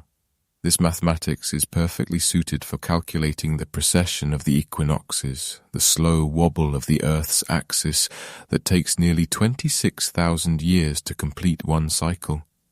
To understand and map such a vast span of time requires a level of observational record-keeping that spans generations. It suggests a civilization that did not just live in the moment, but one that viewed the universe as a grand, interlocking machine, a machine they had learned to read before the gears were ground to a halt by the cataclysm. We are left to wonder about the libraries that were lost, the maps that were burned or washed away, and the songs that fell silent. What we have now are the echoes, the fragments of a shattered mirror that we are still trying to piece back together. Every time an archaeologist uncovers a site that dates back further than previously thought, or a geologist identifies a layer of ash and glass that marks a sudden global catastrophe, the mirror becomes a little clearer. We begin to see that our history is not a straight line of progress, but a series of peaks and valleys, a story of rising and falling that stretches back into the deep, dark waters of the pre-glacial world. The stones continue to speak if we are willing to listen. They tell us of a time when the stars were different, when the coastlines were unfamiliar, and when a great people walked the earth with a knowledge we are only now beginning to rediscover. They remind us that we are a species with amnesia, wandering through a landscape filled with the monuments of our own forgotten past.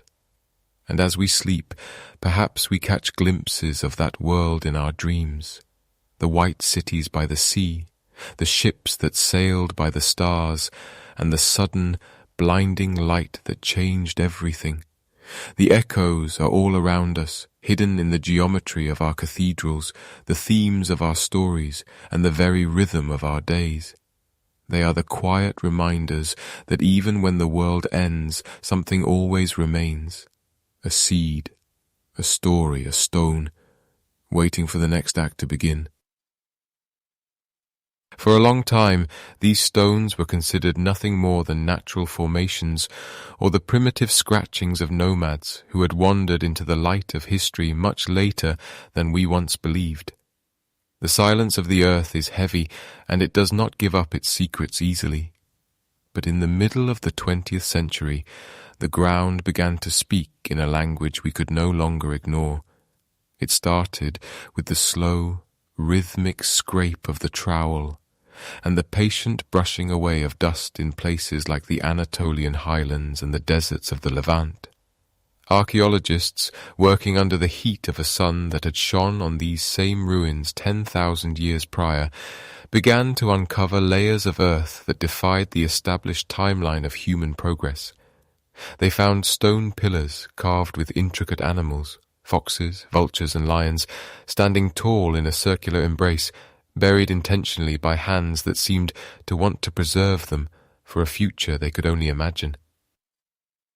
These early excavations were a shock to the collective system of academia, as radiocarbon dating, the process of measuring the decay of carbon atoms to pinpoint the age of organic remains, began to return dates that seemed impossible. The numbers pointed back further and further into the deep mist of the late Pleistocene, reaching toward the end of the last ice age. It was a time when mainstream history suggested humans were still simple hunter-gatherers, yet here were megaliths weighing many tons, moved and shaped with a precision that suggested a complex social order and a profound understanding of geometry. As the decades turned into the 21st century, our eyes moved from the dirt beneath our fingernails to the cold clarity of the stars. We began to look down upon the earth with instruments that could see what the human eye could not, and the world began to change once more.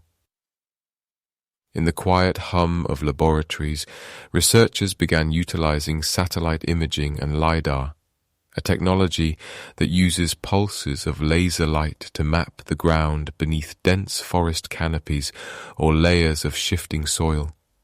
It is as if we have gained the ability to peel back the skin of the planet to reveal the skeletal remains of a forgotten era. Beneath the thick jungles of the Amazon and the rolling hills of the European countryside, these lasers have traced the outlines of vast geometric complexes, sprawling road systems, and irrigation canals that have been swallowed by the green world for millennia. We are finding that the earth is not a blank slate, but a palimpsest, a parchment that has been written upon, erased, and written upon again. The sheer scale of these hidden ruins suggests that the cradle of civilization was not a single valley in Mesopotamia, but a global phenomenon that flourished long before the first pyramid was ever conceived. As these discoveries mount, a quiet but fervent debate has taken hold within the halls of history. On one side, there are those who hold to the traditional view, cautious of rewriting the story of humanity based on anomalies, preferring to see these sites as isolated bursts of local ingenuity. On the other side, a growing number of voices point to the staggering similarities between these distant ruins, the same astronomical alignments, the same recurring myths of a great flood, and the same sophisticated masonry techniques found on opposite sides of the globe. They speak of a lost civilization, a seafaring culture, or a global network that was shattered by the cataclysmic events of the Younger Dryas, that sudden 1,000-year return to glacial cold that gripped the earth 11,600 years ago. This period, marked by rising sea levels and fire from the sky, acts as a dark curtain in our history, a veil of amnesia that separates us from our own beginnings. The skeptics ask for more evidence, for the smoking gun of a precursor culture, while the proponents of this lost world argue that the evidence is right beneath our feet, buried under hundreds of feet of sediment or submerged on the continental shelves that were once dry land before the ice melted. It is a slow and measured conflict, fought in the margins of peer-reviewed journals and at the edges of excavation pits. But for the person drifting towards sleep, the debate matters less than the feeling it evokes, the realization that we are walking upon the roof of a much older house. We are beginning to understand that the stratigraphy of our world, the layers of rock and soil that record the passage of time, is far more crowded than we ever dared to dream. Every hill might be a tomb. Every forest might be a garden that has reverted to the wild. Every stone might be a piece of a puzzle we are only now learning how to solve. The modern rediscovery of these sites is not just a triumph of technology, but a humbling of the human ego. It reminds us that we are not the first to look at the moon and wonder about our place in the cosmos, nor are we the first to build monuments that we hoped would last forever. As the LiDAR drones fly through the dusk, casting their invisible nets of light over the landscape, they reveal a world that is hauntingly familiar. A world of organized streets, of communal gathering places, and of sacred spaces aligned to the rising of the sun on the equinox. We are finding that the primitive ancestors we once looked down upon were in fact masters of their environment, possessing a knowledge of the natural world that we are only just beginning to recover. They lived in harmony with the cycles of the earth and the movements of the heavens, perhaps understanding something about the fragility of life that we have forgotten in our modern clamor. And so, the search continues, moving into the deepest parts of the ocean and the most remote corners of the desert. We are looking for the fingerprints of a ghost, a civilization that left no books, no coins, and no names, but left an indelible mark on the soul of humanity. The debate may never be fully settled, for the earth is a vast and secretive librarian, and she does not give up the most precious volumes easily. But with every new site that is mapped, and every stone that is dated to a time before the dawn of history, the narrative shifts, the timeline stretches, the deep time of our species grows longer and more complex, filled with shadows and echoes that whisper to us in the quiet hours. As we lie in the stillness, contemplating the weight of these forgotten ages, the mystery feels less like a problem to be solved, and more like a bridge to be crossed. We are the inheritors of a legacy that is much older than 5,000 years, reaching back into a golden age that was ended by fire and water, only to be reborn in the stories we tell ourselves today. The earth holds its breath, waiting for us to remember. The ruins are there, resting beneath the fields and the waves, patient and silent, having survived the cataclysm and the slow grind of the millennia. They are the anchors of our past, and as we rediscover them, we find that we are not as alone in time as we once thought.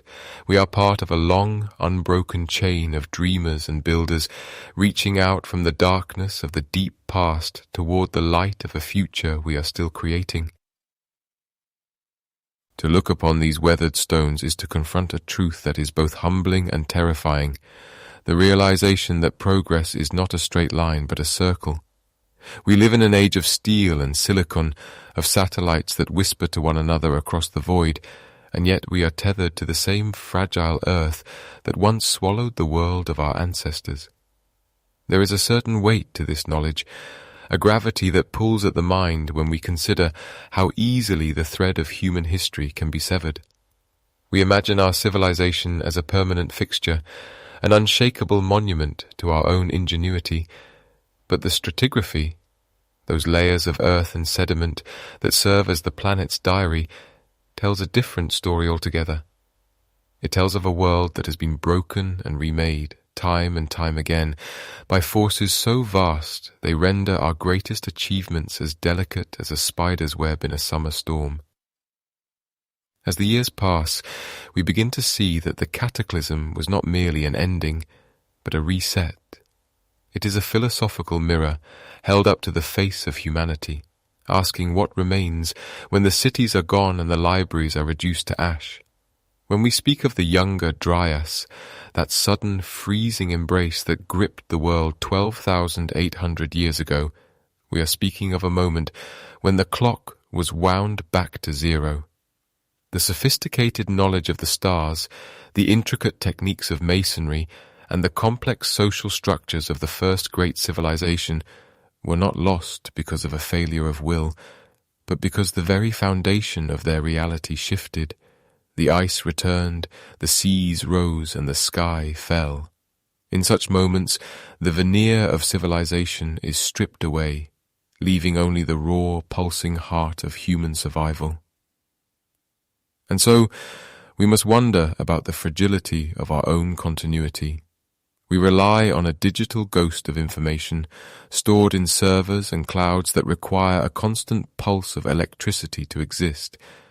If the sun were to flare or the earth were to tremble as it did in the deep past, how much of our own story would survive the next 10 millennia?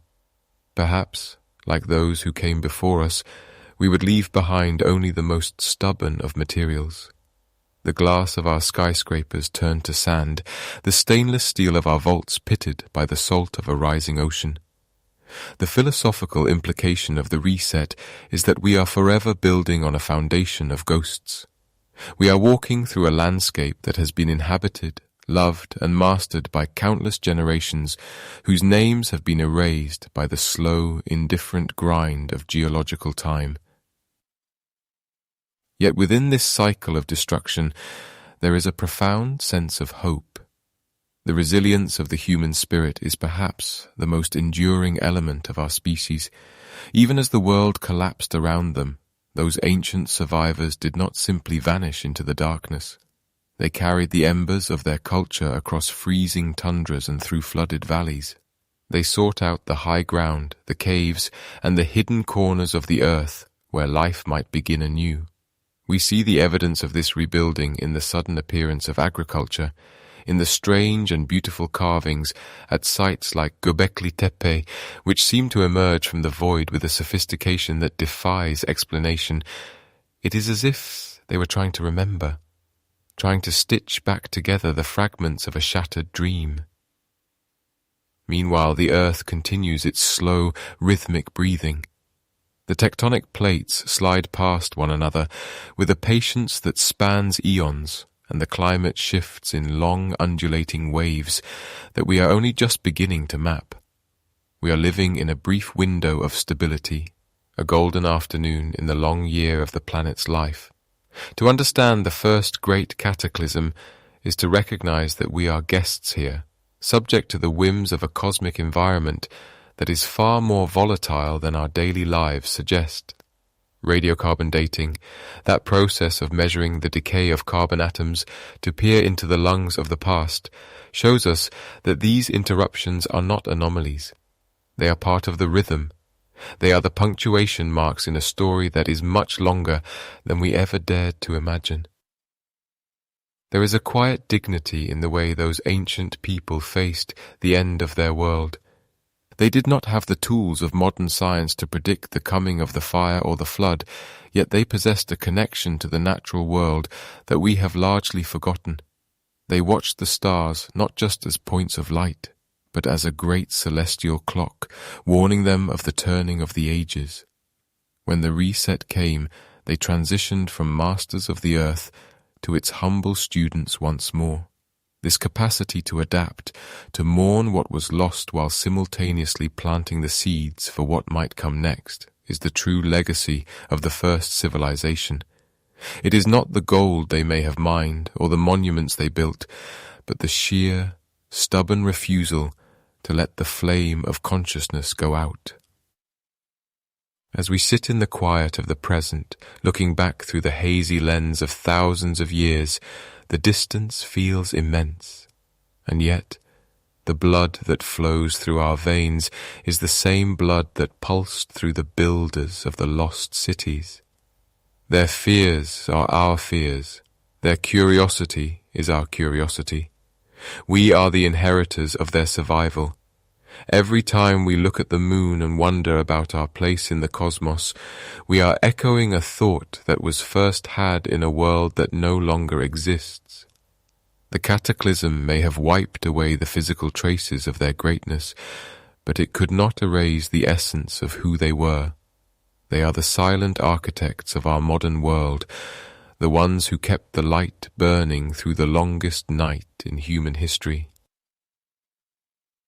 The philosophical weight of this realization changes how we view our own progress.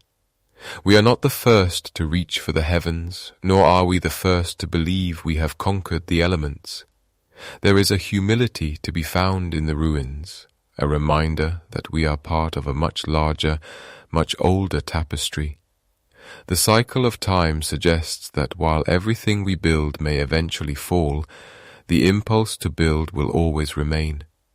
The human spirit is like the grass that grows between the cracks of a ruined temple, persistent, unyielding, and always reaching for the sun. We are the children of the Cataclysm, born from the wreckage of a forgotten age, and as we look forward into the unknown, we carry with us the strength of those who survived the impossible. In the deep stillness of the night, when the world feels small and the stars feel close, we can almost hear the echoes of that lost era. It is a soft, rhythmic sound, like the beating of a heart or the wash of waves against a distant shore. It tells us that nothing is ever truly lost, only transformed. The stones may crumble and the maps may change, but the story continues. We are currently writing the latest chapter, unaware of how many pages have already been turned, or how many more are yet to come. We are travelers in time, moving through a landscape of shadows and light, forever seeking the truth of our origins while we drift toward the horizon of our destiny. A single grain of sand caught in the crevice of a weathered megalith holds within its microscopic structure the memory of an ocean that no longer exists. It is a quiet witness to the slow, rhythmic grinding of the world, a process that turns mountains into dust and empires into ghosts. When we look upon the remnants of this first great civilization, we are not merely looking at broken stone or silted harbors.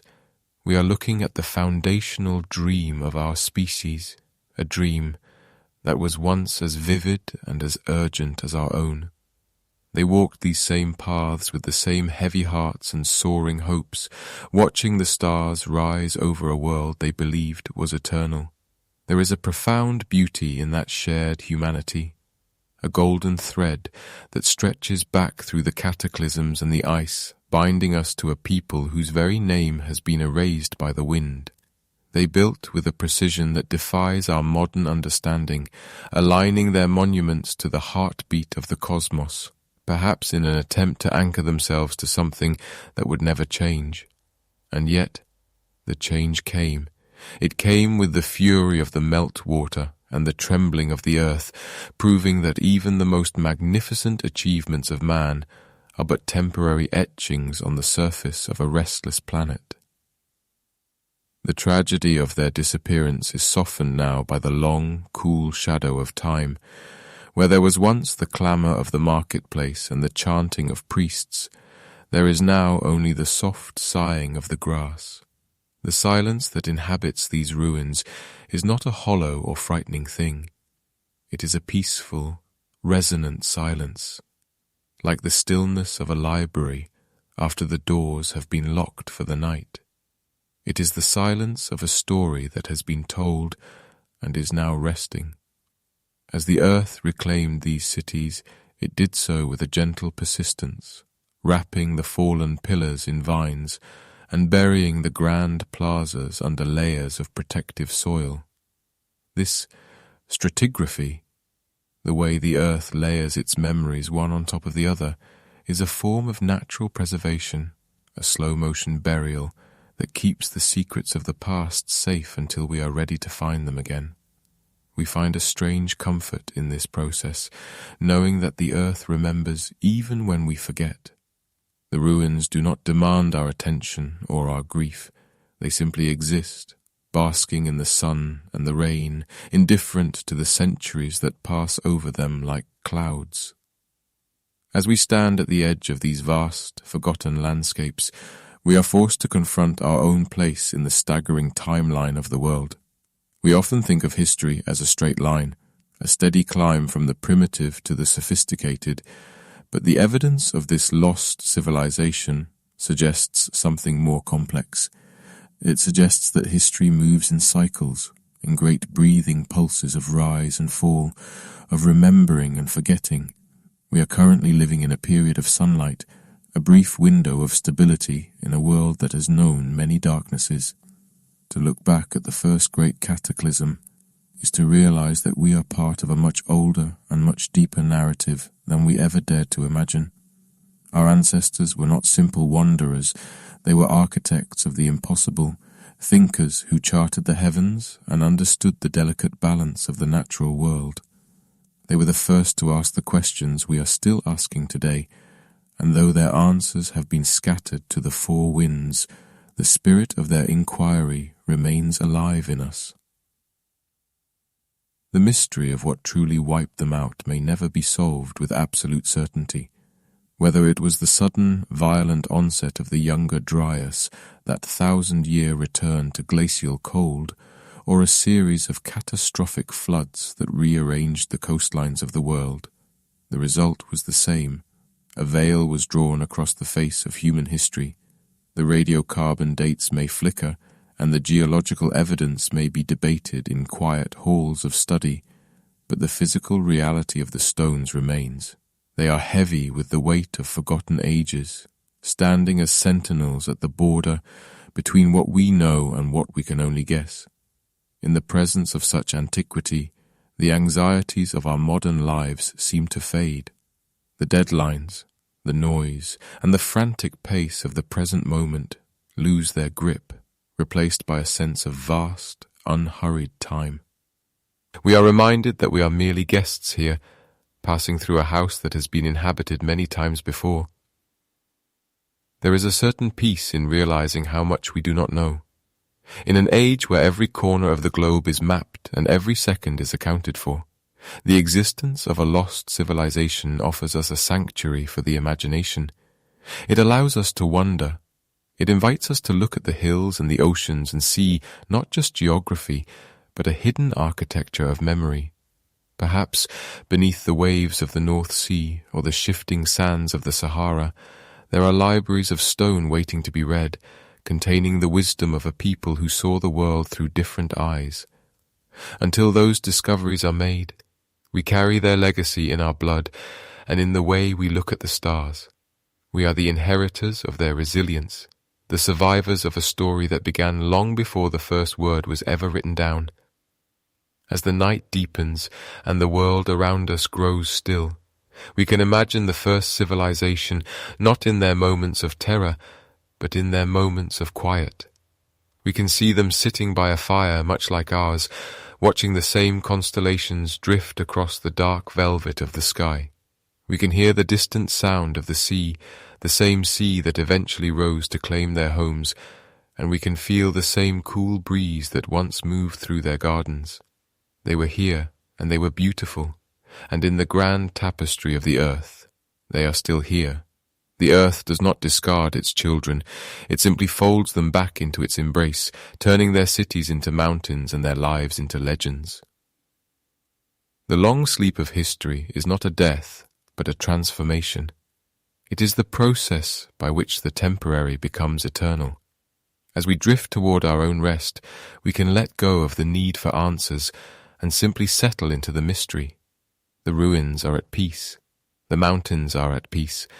The stars continue their slow ancient dance, indifferent to the rise and fall of man, yet providing a constant light for whoever wanders through the darkness. We are part of this magnificent unfolding mystery, a single breath in a long and winding story. The pages turn, the shadows lengthen, and the world continues its journey through the deep, silent reaches of time. There is nothing left to fear in the silence. It is the same silence that greeted the first builders, and the same silence that will remain when the last stone has crumbled. It is a soft, warm blanket that covers the past and the future alike.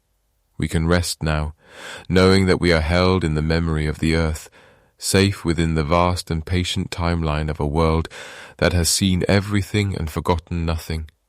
The story is whole, even if we can only see a fragment of it. The journey is complete, even if we are still walking. We are home, among the echoes and the shadows, drifting quietly into the long, beautiful sleep of history.